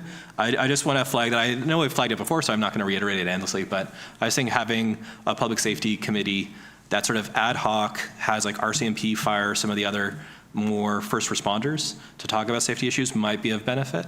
But then again, how often will they have material referred to them is a fair question, because it might be one a year, maybe. So is that then useful to have a committee and all the structure around it? It's a fair question. Anyways, that's just my 2 cents on all this. Otherwise, I think everything here is totally common sense and really great ideas. I agree with you. When a specific issue comes up, like the opioid crisis or something else that we can't predict right now, that when that happens, that council will be open to saying, well, we're going to have a special meeting or a special committee of the whole meeting so that we can invite all the people who are interested in talking about this. Will be here, it will be taped, it will be available online later on. So I don't think we can engage everybody on every issue, but I think these are the main issues that we're dealing with. And if something unique or special comes up or a crisis happens, we'll deal with that. We're not waiting for, okay, the next meeting is in 3 months. No, we're meeting as soon as we can. So it's a different approach. Councillor Skipsey? Well, I just had one point, which is kind of more of a technical thing, and that was that both the public safety and the airport open house or meetings were scheduled for the same time on December 4th. And I wonder if we should stagger them like we did last time when we had two meetings on the same evening. Yes, I remember that. And I think we're okay doing it at the same time, but more like an agenda. Like we've gone through a number of items on the agenda today. We don't say, well, we'll start talking about the Bylaw Bill 44 at 2 o'clock. I think it just goes from one to the next. And we don't put timelines on the agenda for different items. I think the first one will go fairly quick. But the last time we did this, there were people in the hallway saying, it's time to quit. We got to go to the next meeting because you set the time for 6 o'clock for this meeting, and we weren't finished yet with the first item. So I think to allow flexibility, and also if one item doesn't take as long, which I don't think the public say the meeting prior to the airport one will take as long, but to put a time on it and standing around waiting because it's not time yet, I think it's just one meeting with those 2 items. So we just have to make the agenda in such a way that people will, and maybe after we run through this a couple of times, you might do it differently. But I have no problem with staff preparing a meeting agenda where both items are on the agenda. The meeting starts at 4 o'clock, and we don't know how long each one is going to take. We'll just take them as it goes. All right? So the timing may be changed from the 4 o'clock to basically saying both meetings are on the same agenda, but we don't know the time when they start or when they end, which we don't do. We don't put times on our meeting schedule. Could take half an hour, could take less. So I'm okay with that. And as chair, I need to be very aware that I don't want to upset people, but I think when people realize that we got a whole bunch of items, these are the 2 items, and it may be of interest for people who come here to be a part of both these items as we're being discussed. And I suspect many people will be that have common interest in both these issues. So we can look at it when we get closer, but I have no problem saying they both start at the same meeting without the time on it. But the meeting in general, the committee of the whole starts at 4 o'clock. Councillor Harrison? And just sort of actually to Councillor Skipsey's point, now that I think about it, since we're having, usually I'm assuming would the public hearing then be for the like the transportation plan update? Because when we did that, we had like a committee of the whole format, which I thought worked really well. Folks got to have their input on things. Yeah. I thought that was actually really well handled at the tail end of last year. So is the intent to sort of replicate that this year? Because I'm just looking at the timelines of September and then December and July. So is that sort of where we're going? Because I'm thinking if we're going to have public safety meetings, I'm kind of almost wondering if we're not talking about traffic, what will the 2 meetings be about?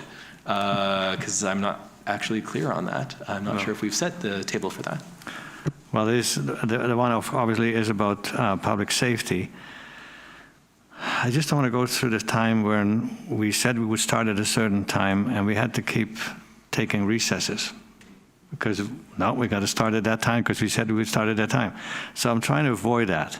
And I have personally no difficulty explaining to people, yes, the meeting starts at 4, but they have 2 items on the agenda, and when one is done, we go to the next one. That's how agendas generally work. So if we can, if the council agrees with that kind of concept, then we can ask staff to prepare the agenda accordingly. Is that okay? I'll take the responsibility if it doesn't work. Okay, so by consent, we can say that it's one agenda with 2 items for December 4th. Anyway, we'll start with the first one, that the staff to host an annual review of the community transportation plan, with the next review tentatively scheduled for September 2025. Councillor Harrison, Councillor Skipsey, discussion. All in favor?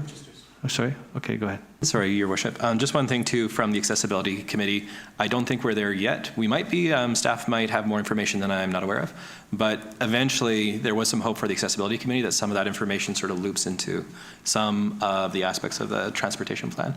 So areas where we want to enhance accessibility, if it also loops into the existing transportation plan, that sort of becomes like the 2 documents support each other, basically. It does. There's some overlap there. So it has been moved and seconded for the discussion. All in favor? Opposed, if any, carries. And then the second one with the provision, or about the comments we made about the December 2024 4 o'clock meeting.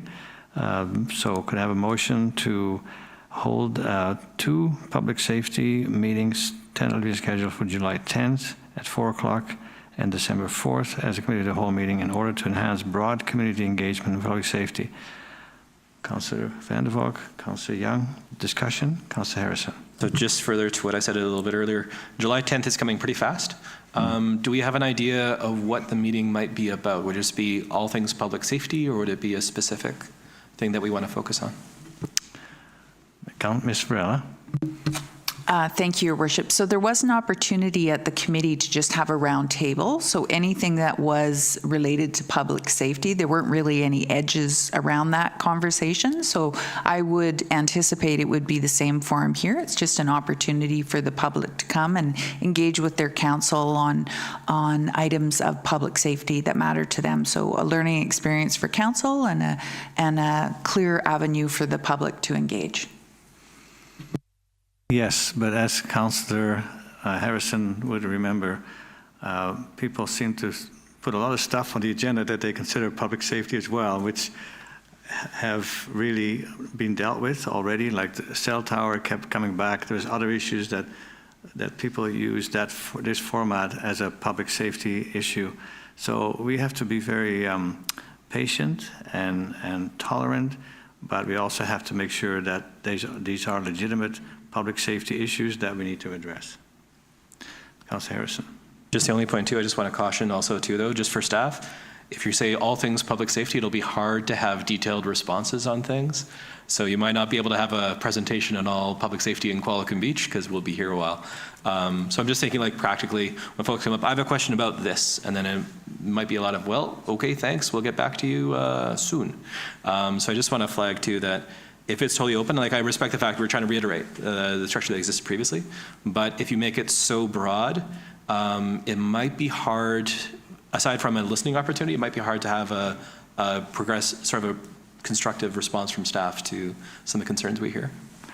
Yes, and that's a very legitimate comment, and we need to give that some thought. Ms. Varela?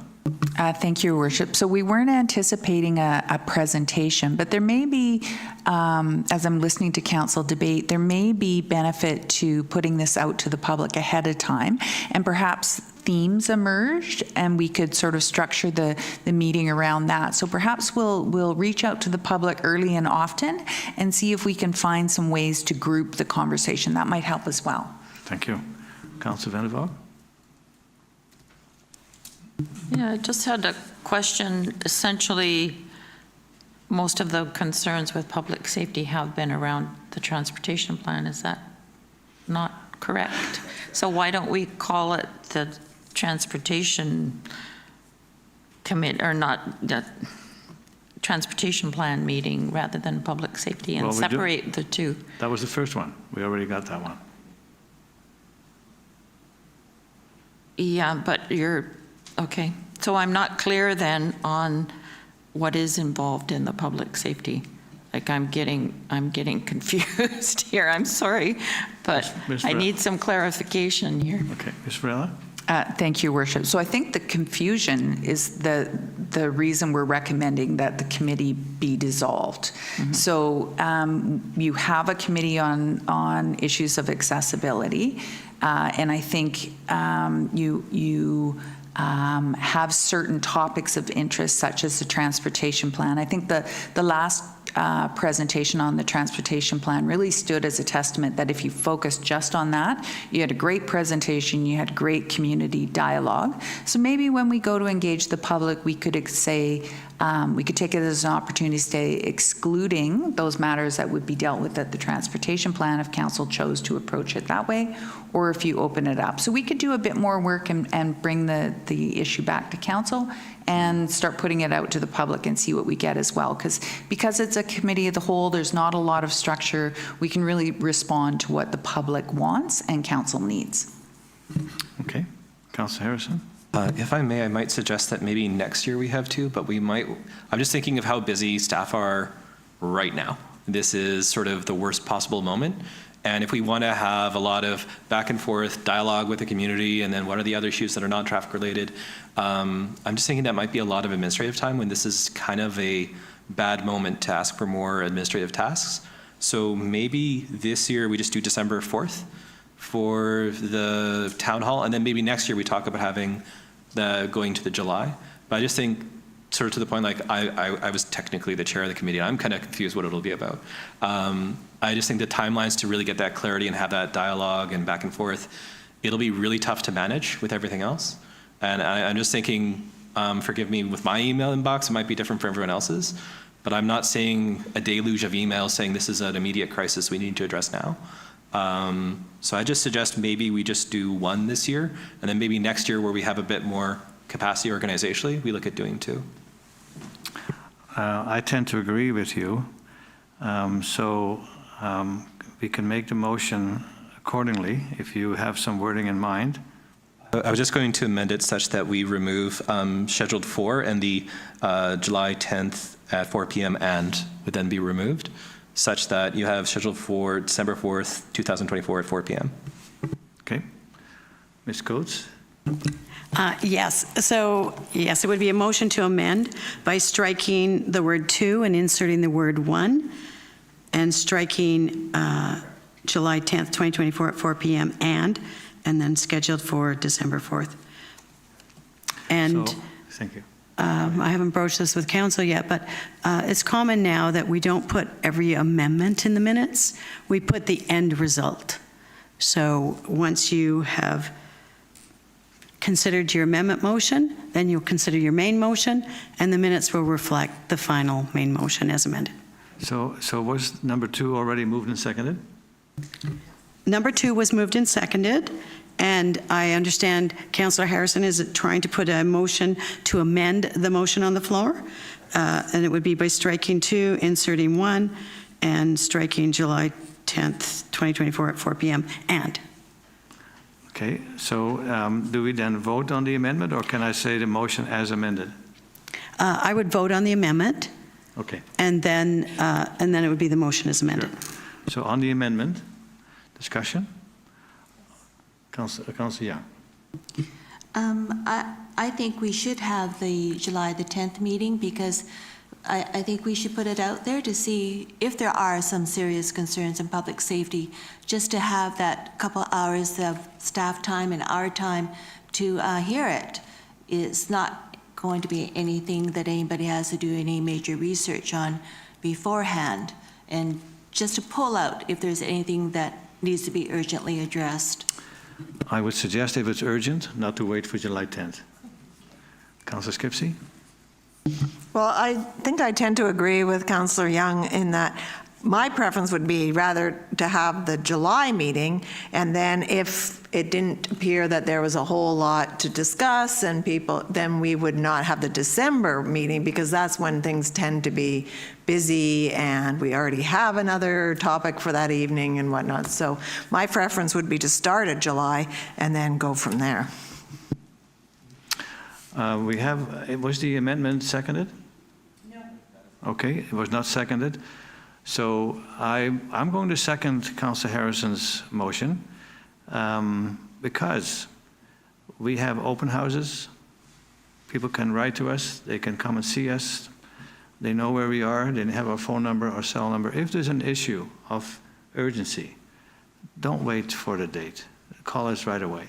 And I think having a meeting scheduled in July 10th, I'm okay with either way. I'm just saying, from my perspective, I tend to agree with Councillor Harrison on his amendment. So I'm going to ask for a question and vote on the amendment. If it fails, then we can look at other options. Councillor Harrison? I was just going to actually, through the chair to staff, I think there's some unanimity when both Councillor Young and Councillor Skipsey say, let's do the early one and see what happens, right? It's not saying we need to have two, it's let's do one and then we'll see if we need another. So I'd suggest if council is sort of unified in let's do one this year, maybe the whole point I was saying December was I was just thinking more staff capacity. That was the reason. It wasn't so much that it's the ideal timeline. So if I may, just through the chair to staff, I'm not saying staff should decide this, but organizationally to get what they might envision as a effective committee of the whole. Is that something that this is like a doable timeline for July the 10th? Or is it maybe December 4th? I'm not saying preference. You know, I'm trying to avoid that whole staff make the decision for us, but you know what I'm trying to say? Yep. Is how does staff feel, is July 10th achievable in terms of having what they envision for a committee of the whole meeting? Ms. Varela. Again, Your Worship, it's an attempt to not just dissolve a committee without replacing it with another opportunity for more robust public engagement. So there wouldn't be a presentation. We'd probably put out some coffee and refreshments, and it would really be an opportunity for people to come and dialogue with council. So it would be very loose and unstructured unless council provides alternative direction. All right, so we have an amendment. Could we read the amendment, please, Ms. Coates? That the motion on the floor be amended by striking quote 2 and inserting quote 1 by Okay. and by striking quote July 10th, 2024 at 4 p.m. and. Thank you. So that's the amendment that we'll be voting on. Any further discussion? All in favor? Opposed? It failed. Thank you. So now we can go back to the other suggestion, which is Ms. Councillor Skipsey. Well, that we would strike 2 and put 1, and then strike and December 4th, 2024 at 4 p.m. Right. So the meeting would be on July 10th and not on December 4th. Thank you. So that's seconded. Councillor Vander seconding. Did you have the wording, Ms. Coates? Okay. Discussion? All in favor? Opposed? So carried. And so motion as amended. All in favor? Opposed, if any? Carried. Thank you. And then we have the ones about the airport. There's one on June 19th coming up. I suppose we'll keep that one, but the December 4th may also be not necessary, or how does Councillor feel about that? Councillor Harrison? So at the Public Works Yard open house, there was one worker who works a lot at the airport that I talked to, and also being the airport committee liaison, I think the important thing for all things airport is we need to set the expectations for the public in terms of what we're willing to do and what we're not willing to do. I think that's where a lot of the communication on the airport comes from, is the sense of uncertainty of what are the roads that are open, what are the roads that are closed. So I do think having an opportunity for folks to talk about things is great. I'm not sure how much new information we'll get in 6 months about the airport. And I think we've done a pretty robust job in the last 6 months on the airport as well. I think we've had some very well attended, very informative sessions. So for this, again, I'm sort of thinking that one might be sufficient. Whichever of the 2 times folks feel is better is fine. But I have a hunch for this one, we might go in a similar direction that we just went, where we do the early one and then we see about the second one. But I don't know. Ms. Varela. Just to note, Your Worship, that June 19th has already been advertised as a airport open house committee of the whole structure. Okay, what we could do is tentatively book, which what it says, December 4th. So it almost means if we still want it. So I think that motion can stay as it is. Councillor Skipsey, Councillor Harrison, discussion. All in favor? Opposed, if any? Carried. Thank you. And then the fourth one, that we dissolve the Committee of Public Safety and so on. Could I have a motion to that effect? Councillor Skipsey, Councillor Vander, discussion. All in favor? Opposed? Councillor Harrison opposed. Number 5, that dissolve the Airport User Committee. Councillor Harrison, Councillor Young, discussion. All in favor? Opposed, if any? Carried. Thank you. And then the green sheets, we'll start with the special events. This is an interesting one. There's the Mount Aerosmith Biosphere Society, June 14th, Qualicum Beach Collective. There's a number of people involved from the Mount Aerosmith Biosphere and from the Chamber of Commerce. And so you have your green sheet for special events. Could I ask someone to make a motion? Councillor Skipsey, Councillor Harrison, discussion. All in favor? Oh, sorry, Councillor Vander. You voted. I thought you were voting early. No. Okay. So we're looking at the, sorry, you went very quickly there, Mayor Westbrook. So we're looking at the movie night and Uptown, or are we looking Both. at the? Both. Okay. The movie night is organized by the Qualicum Beach Collective. Right. And the Uptown Street Market is now being run by Mount Aerosmith Biosphere Society. And so they're asking for us for road closures, lights of occupation, and so on. Okay. In the second paragraph from the top, staff have communicated directly with both Mr. Waroniak and Mr. Shaw, confirming the same. Okay, I'm sorry. Yeah. You I'm okay? fine. Yeah. All right. Any further discussion? All in favor? Opposed, if any? Carried. Thank you. And then the rescheduling of the Family Day skate to Beach Day. And apparently there was communication with the organizers of the skate event. And I think they were, but I think I heard it from Ms. Varela. So would you repeat the comment about the skate event? Your Worship, could I defer to Director Sales, as he was the one who had the conversation? Thank you. Okay, Mr. Sales. Thank you, Mayor Westbrook. So yes, the event had to be canceled on Family Day because of the concern over rain. So then they looked for another event in town that they could potentially dovetail with. The initial suggestion was Show and Shine. However, because the parking lot there is absolutely overflowing on Show and Shine, and it's also not a town-sponsored event, there were 2 issues, insurance and parking lot availability. So the next available town-sponsored event is Beach Day. So that would allow them to make use of the town's volunteer insurance coverage. And we already have staff on that day that could give them the orientation in the morning. So it doesn't have much of an incremental cost for staff to host this on the same day as Beach Day. And yes, this has been in discussion with the skateboard group. It has not yet been referred to the Beach Day committee, but I think what I would tell the Beach Day group is that it's not necessarily a part of Beach Day, it's just the same day. So it's not going to change the way that they operate their activity, but there would be a parallel activity in the Uptown. Thank you. Well, I think it's a good match. You have people surfing on the beach and you have people skateboarding, which is very similar moves in the skateboard park. So there's a staff recommendation. Councillor Harrison, Councillor Young, discussion, all in favor, opposed if any, carried. Thank you. So just to confirm with Ms. Coates, the motion we passed regarding the Uptown Market and the movie night, those motions are very similar to what's in our agenda package. Was there any change, any difference between those two? Yes, the major difference is that it's the Mount Aerosmith Biosphere Society. Okay. There is no reference to the Chamber of Commerce. Okay. And we've confirmed that with them. Good. While they support the event, they were not the applicant. Thank you. Okay, thank you.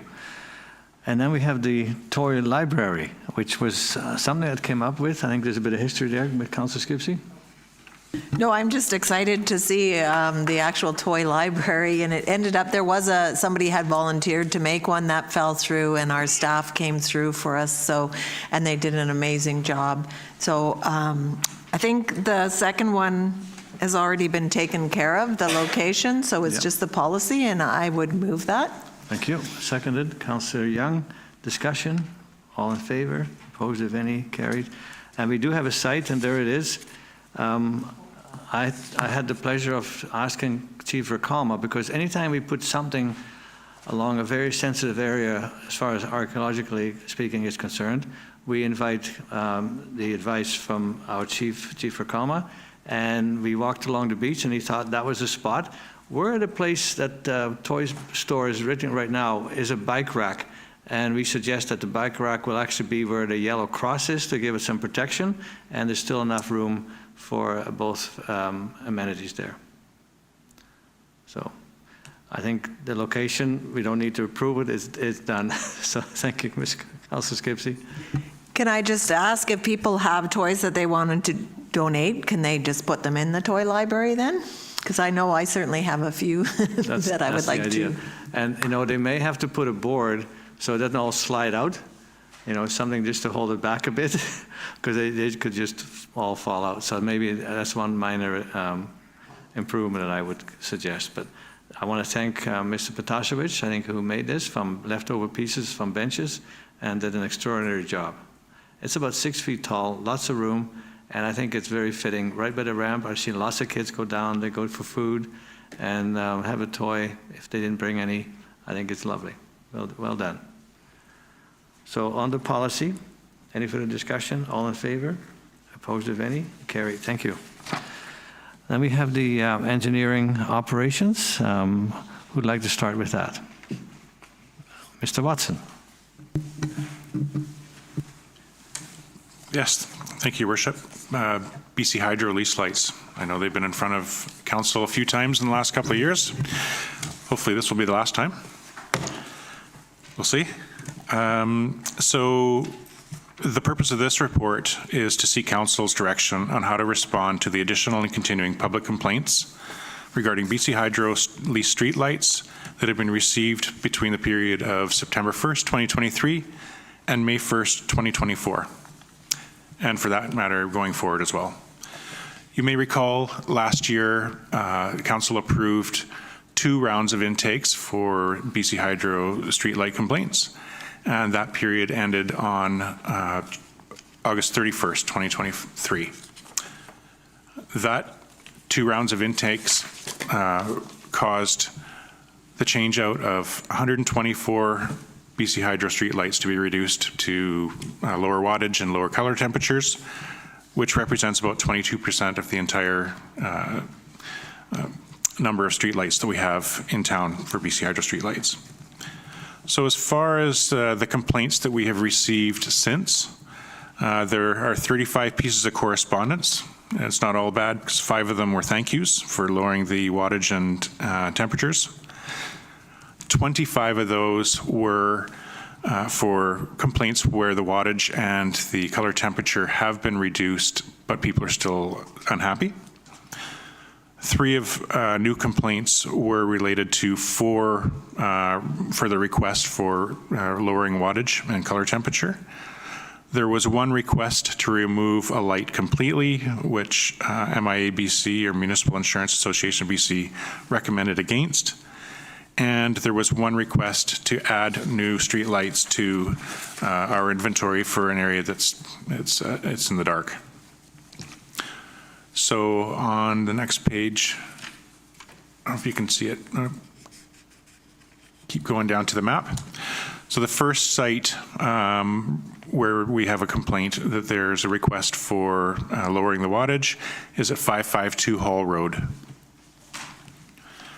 The second complaint is at the intersection of Tyee and Dogwood Road. That's the second complaint where somebody has requested lower in temperature and wattage. The third one is where we have 2 complaints on 1 road from the same person, and this one is at along Fern Road East.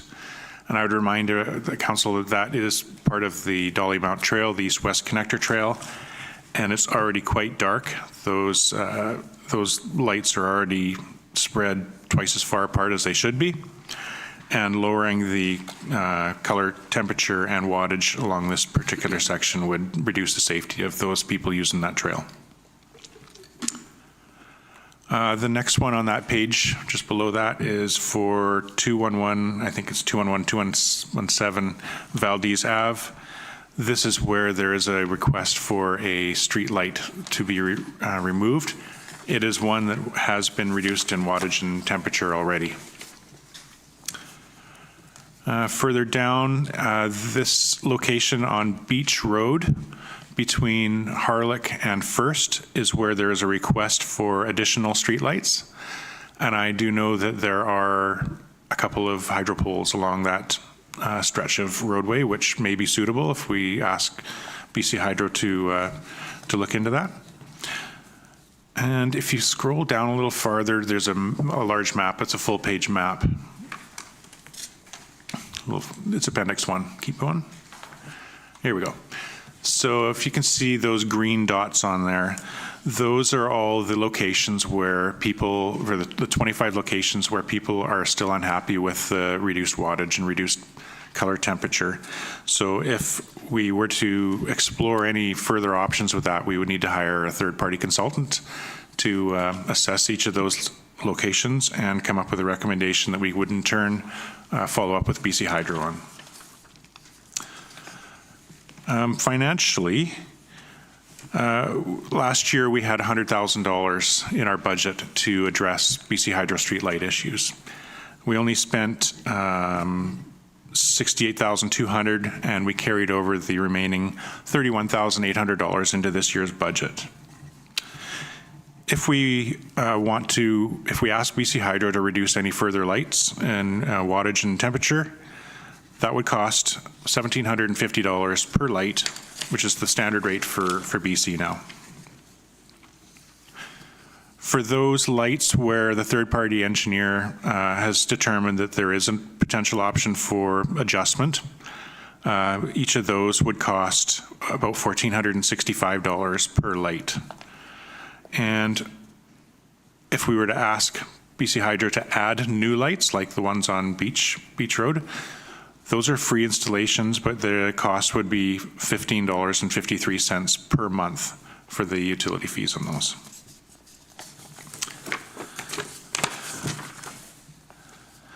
So lastly, the recommendations. Staff are requesting from Council to provide direction regarding the replacement of the 4 BC Hydro leased lights, that's the reduction in wattage and temperature, that we've received between September 1st and May 1st, 2024. The second item is that Council provide direction on how to address complaints outlined in Appendix 1, which were all those 25 complaints that people were still unhappy with the wattage and color temperature after they'd been changed out. The third item is provide direction on how to address the request to add new BC Hydro streetlights. That's the ones on Beach Road. And lastly, the Council provide direction on responding to future complaints that may be received after the May 1st intake. Thank you. Thank you. I have a couple of ideas of how we could proceed. And I thought with your indulgence, I could address these. I can read out the motions that I suggest how we could deal with it, and then if Council wants to take them separately, we could do that. The first one is basically dealing with the complaints that we have from lights that already have been changed, and so that's the number 2 on the list. And my motion would be that staff be directed to retain a third-party illumination expert to consider further adjustments to select lights listed on Appendix 1, BC Hydro lease lights, map of complaints, which we just looked at, between September 1st and May 1st, to the report, to the staff report dated May 29, 2023, and identified as returning complaints after the wattage and color change was implemented, and there's about 25 of them. So that is my motion to deal with the conclusion of what I thought we had been talking about earlier. Councillor Skipsey seconding. Discussion? Councillor Skipsey. Well, I guess my thing was I was going to put forward a motion asking staff to solicit a quote to see how much it would cost, and also to hire that third-party illumination expert to review the 25 lights and to make recommendations on what, if anything, could be done to further mitigate light trespass. But yours goes one step further, and I'm just not sure. I just want to make sure that we're within budget. But I do think the next step is to have somebody come and look at those lights. Right, but you would like to see a quote first before we proceed. I like that. I think that's a good. We could make that as an amendment to the motion that I just made that was seconded, that we, prior to retaining a third-party illumination expert, to get a quote, get a cost analysis. Does that make sense? Ms. Brilla?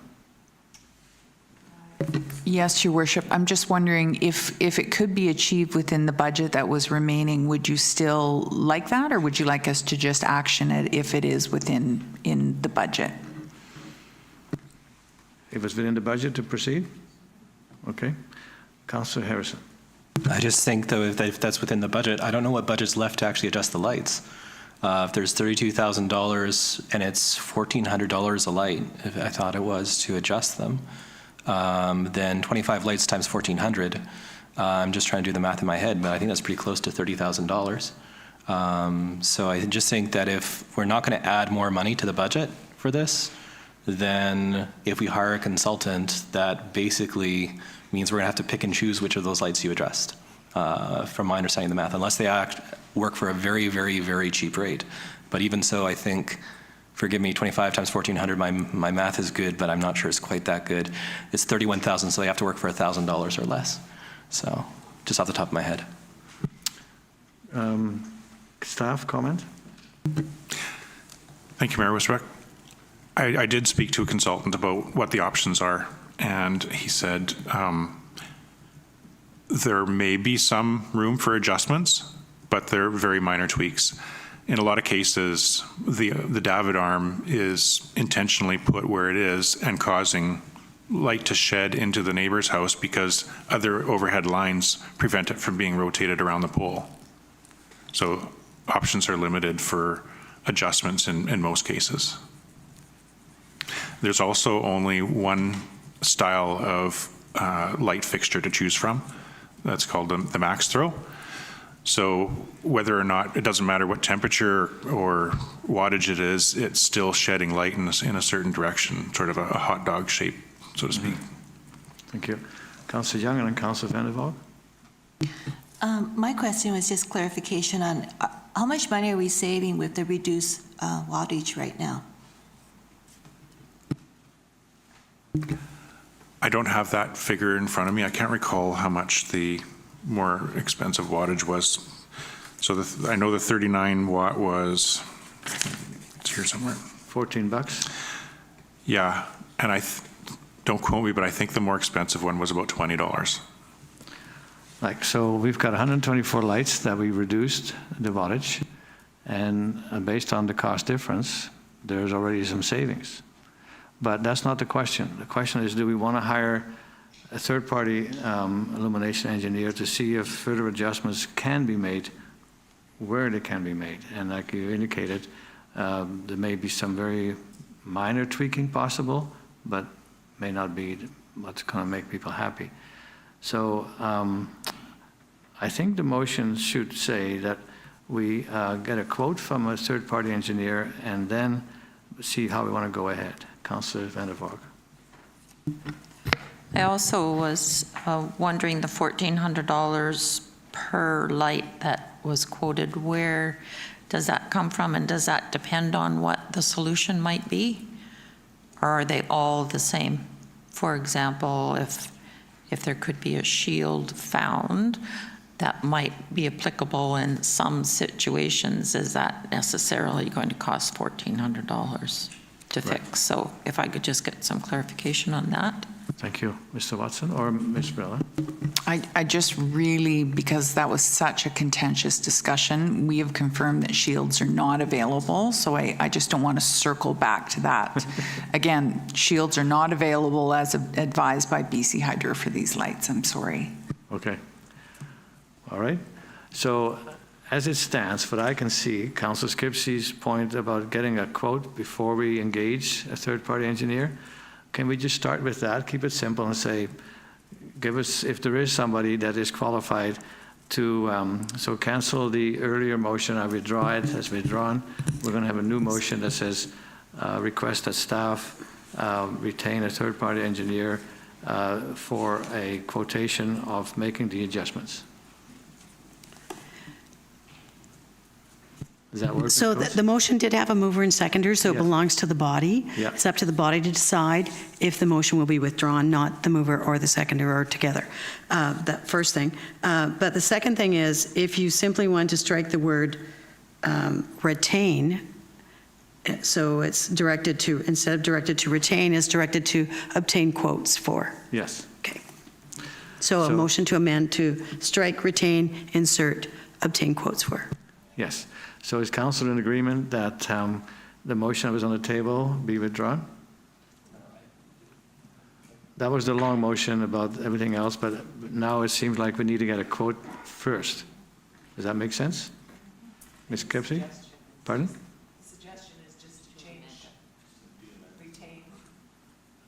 One option would be to amend the motion that's on the floor to strike the word retain and insert obtain quotes for. Right. Yeah. And the rest of the motion stays? I don't have it in front of me, but I believe so. It talks about what the work is that you want to have done, so you'd Yeah. be obtaining quotes for that. Yeah. Yeah. Okay. Well, that's, so if we can amend the motion, as indicated by Ms. Coates, from retain to get a quote first. Is that okay with everybody? Councillor Harrison? So just through the chair to staff, so for these 25 lights, these are lights that have already been adjusted. And forgive me, we had so many meetings on the street lights, they all meld together in my brain. But were those adjustments made under recommendations that were provided by a third party? Ms. Villa? Sorry, Your Worship. Could you reiterate the question, Councillor Harrison? Sorry, it's just that I can't recall if the adjustments we made previously for these 25 lights, because these are all lights that have been adjusted, if I recall correctly. Yeah. If it was done based on a third party's advice already, in which case I'm just asking if are we going to be reduplicating the process of getting a third party to examine how they should be set up? Thank you for that. So BC Hydro has confirmed the lights were installed to specification. The temperature and color wattage was reduced, but we haven't had a third-party illumination expert come out to individually look at those lights that continue to be a problem. And that's what council has been considering throughout the process as a potential final step, which is why one of the reasons we're before you today. Okay. So perhaps read a motion back, and that's been seconded. Was that motion? Just the amendment. That the motion on the floor be amended by striking, quote, retain, and inserting, quote, obtain a quote by. Thank you. So that's your amendment, Councillor Skipsey, and seconded, Councillor Vander Valk. Discussion on the amendment, Councillor Harrison. Yeah, so I think the amendment's better than the original. Don't get me wrong, I do agree with that. But I do think at the same time we spent a lot of money, and this year is the largest tax increase I've ever seen in my life as an elected official. So at a certain point, when we've changed so many lights, at a certain point, I do think that it's time that if it's going to cost $1,500 a light, that just gets, for me, it's just, this is moving into the portion where I think if we bought them blinds, it'd probably be cheaper. So yeah, I have a hard time with that, so I'm just not sure I can support this one. All right. Thank you. Councillor Young. That's why I asked to see how much money we were saving so that we could have an increase on a working budget. Thank you. So on the motion, the amendment first. All in favor? Opposed? Councillor Harrison opposed. Motion as amended. All in favor? Opposed? Councillor Harrison opposed. So for the rest of the request for direction, And this is the first one where we ask to have more intake. And I believe that the motion that was made on August 31st meant that that was the final intake. So whereas by motion, February 8, 2023, Council resolved that a second final intake of BC Hydro leased streetlights complaints be accepted until August 31st. That was a motion. Therefore, this is my motion, a new motion, that staff be directed to advise the public that the town has concluded the luminaire is changed out of BC Hydro leased streetlights to reduce wattage and color temperature, and no further intakes will be accepted.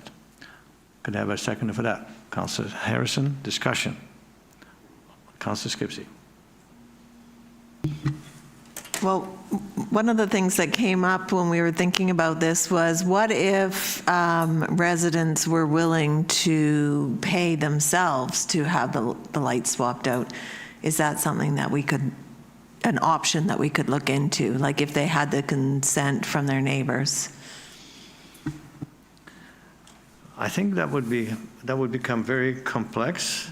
I would not go. I would like to see this motion pass, and if somebody says, well, I'll pay the $1,700 to have my light changed, then we could look at that, but I'll have a further motion dealing with these operational issues. But for now, we don't take any further intake. That will be paid for by our taxes. Councillor Harrison? Just to point out too, this is a little bit, to your point, it's a bit complicated. I think there's a little bit of staff back and forth for applications. I don't think it's as simple, just type a few words onto a screen and then BC Hydro takes care of it for us. So I'm not sure how much staff time would be involved as well. So if we're talking about just cover the cost, there's also going to be probably a staffing component as well, which you might want to think about. Yeah, my motion is basically saying we extended the intake. Councillor Young asked to take the intake till August 31st last year, and I think that was the final intake. And we need to put a closure on this. Councillor Ms. Varela. Thank you, Your Worship. It's also unclear if BC Hydro would change out lights on a request by request basis. Again, they have to mobilize a crew and all of that. So I'm unclear if BC Hydro would be willing to participate in that approach. Yeah. So the motion on the floor, and do you need to hear it again? Basically saying we don't take any further intake. No for further intakes. Are you ready for the question? All in favor? Opposed, if any? Carried. And then what's in basically points 3 and 4 from the staff recommendation is that staff be directed to respond to future resident requests for the installation of new BC Hydro leased streetlights as an operational matter. Councillor Harrison, discussion. Councillor Harrison. The only thing I'd add too is, should we add timelines or anything like that, like every 3 years or anything like that? Or should we just, I think we just leave it because staff can figure that out for us better than we could. Yeah. Councillor Vander.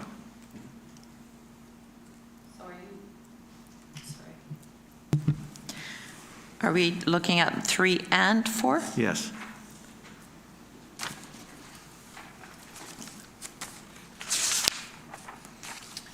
Okay. 3, I'm not actually in favor of going ahead with putting in more lights when requested, so I'm not sure how we can. Well, this is deal what with that. this is what that basically says. You don't think so? No. Councillor Ms. Varela? Thank you, Your Worship. So I would recommend you treat 3 and 4 individually. 3 is seeking direction on the addition of BC Hydro streetlights in the area that currently has none. So we had a resident reach out to say, could we see if BC Hydro would install? And the manager did speak to that. And then the idea for 4 would be that we provide direction, or provided direction on response for future complaints. So we would say that council is not taking any further intakes as new complaints come in. Yeah, we've dealt with that separately. That's already been dealt with. 3 and 4 is basically saying it's operational.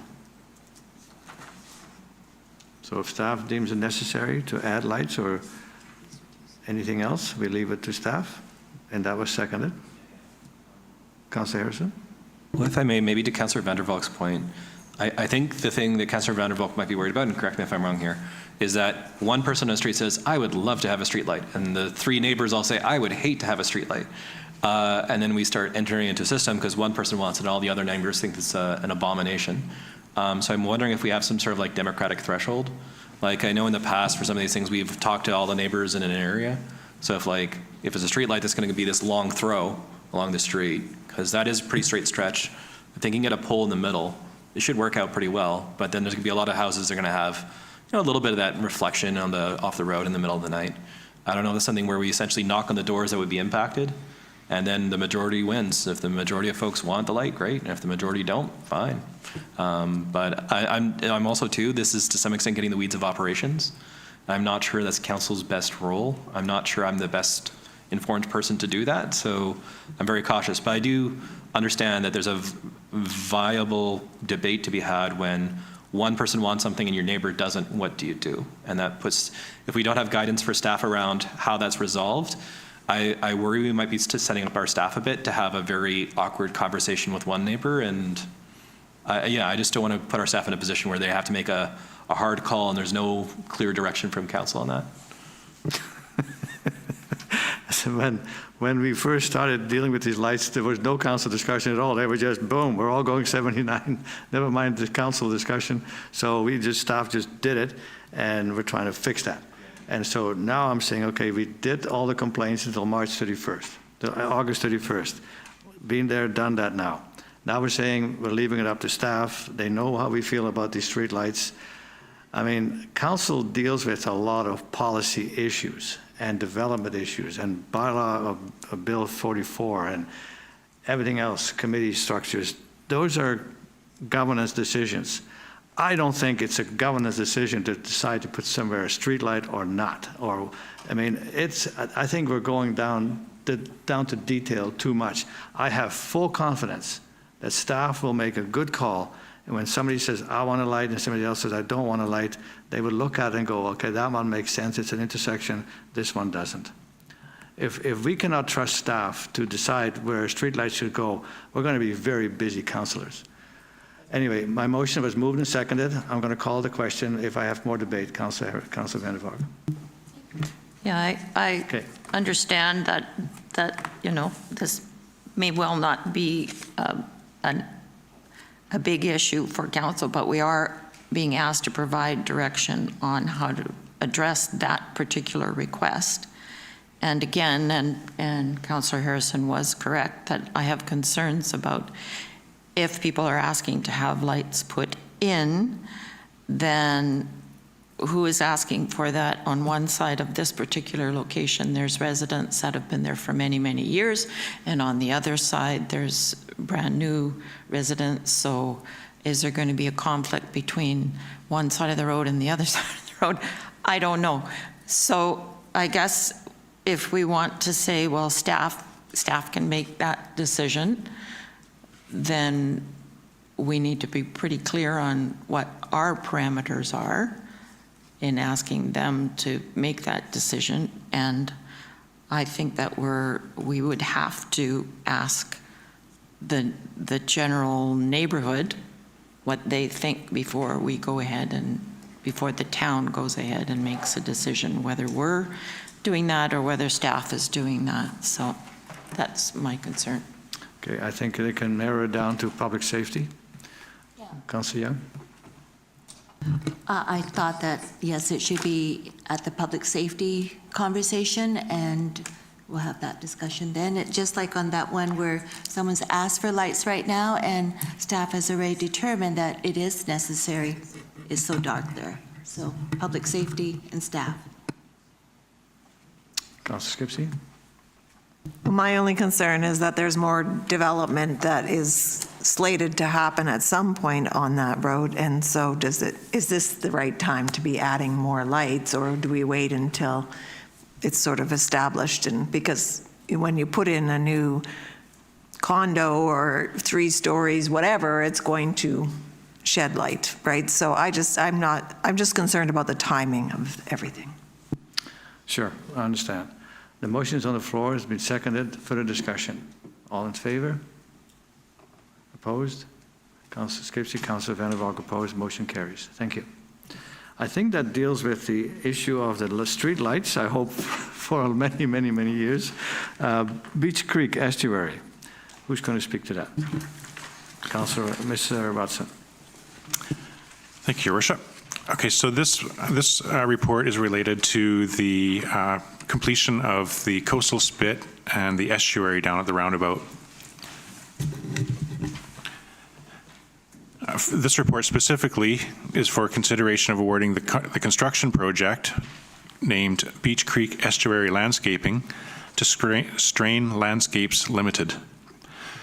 So the final placement adjustment of rocks at the coastal spit and the planting of the vegetation in and around the estuary will fulfill the original 2019 wildlife permit requirements for the environmental compensation works required to construct the coastal spit.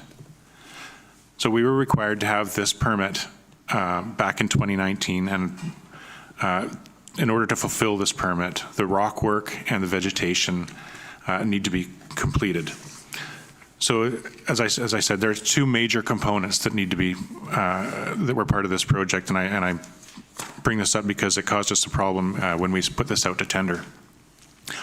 There's a bunch of rock work valued at over $200,000, and then there's some landscaping valued around the same. When we bundled it up and put it out to tender, we did not get any bids, and which made us had to revise our method of getting this work completed. This work is sensitive because there's environmental timelines that are involved, and we also have a grant that we received full funding for in the amount of $519,000 and change to complete this project. So it's in our best interest to actually get this work done this summer, both in time for the environmental permit and the grant deadline.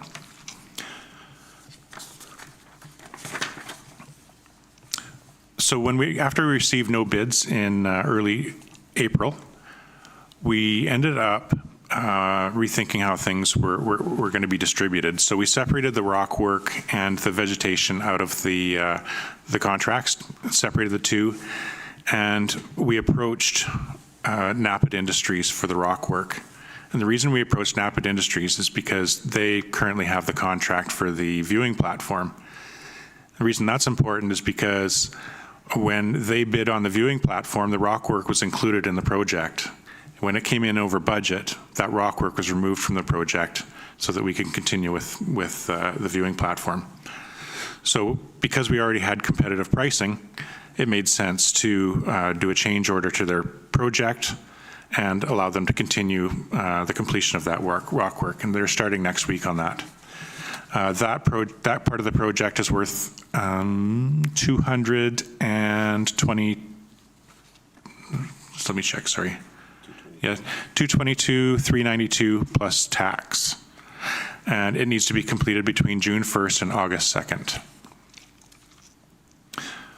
Regarding the landscaping, we sent that out to invitation to quote to 4 local landscape contractors, 4 local qualified landscape contractors, and we ended up receiving 2 very competitive bids. The lowest being from Strain Landscapes in the sum of $199,743. The next bid was at $210,006, so they're very close.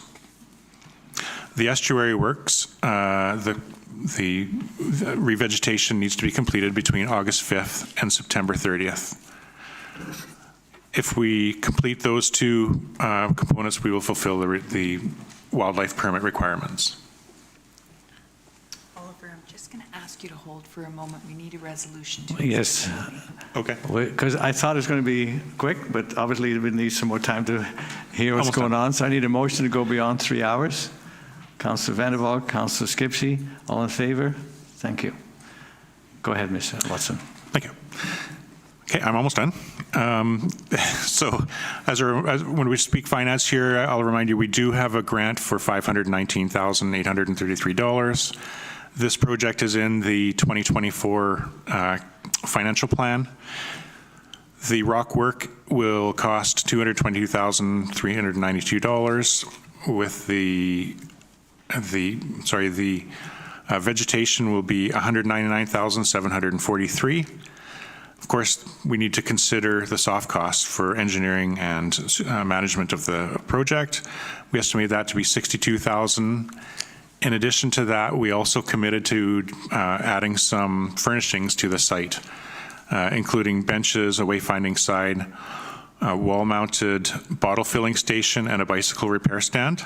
So in total, we expect this project to cost $505,735, which leaves a contingency of $14,265 in the $520,000 budget.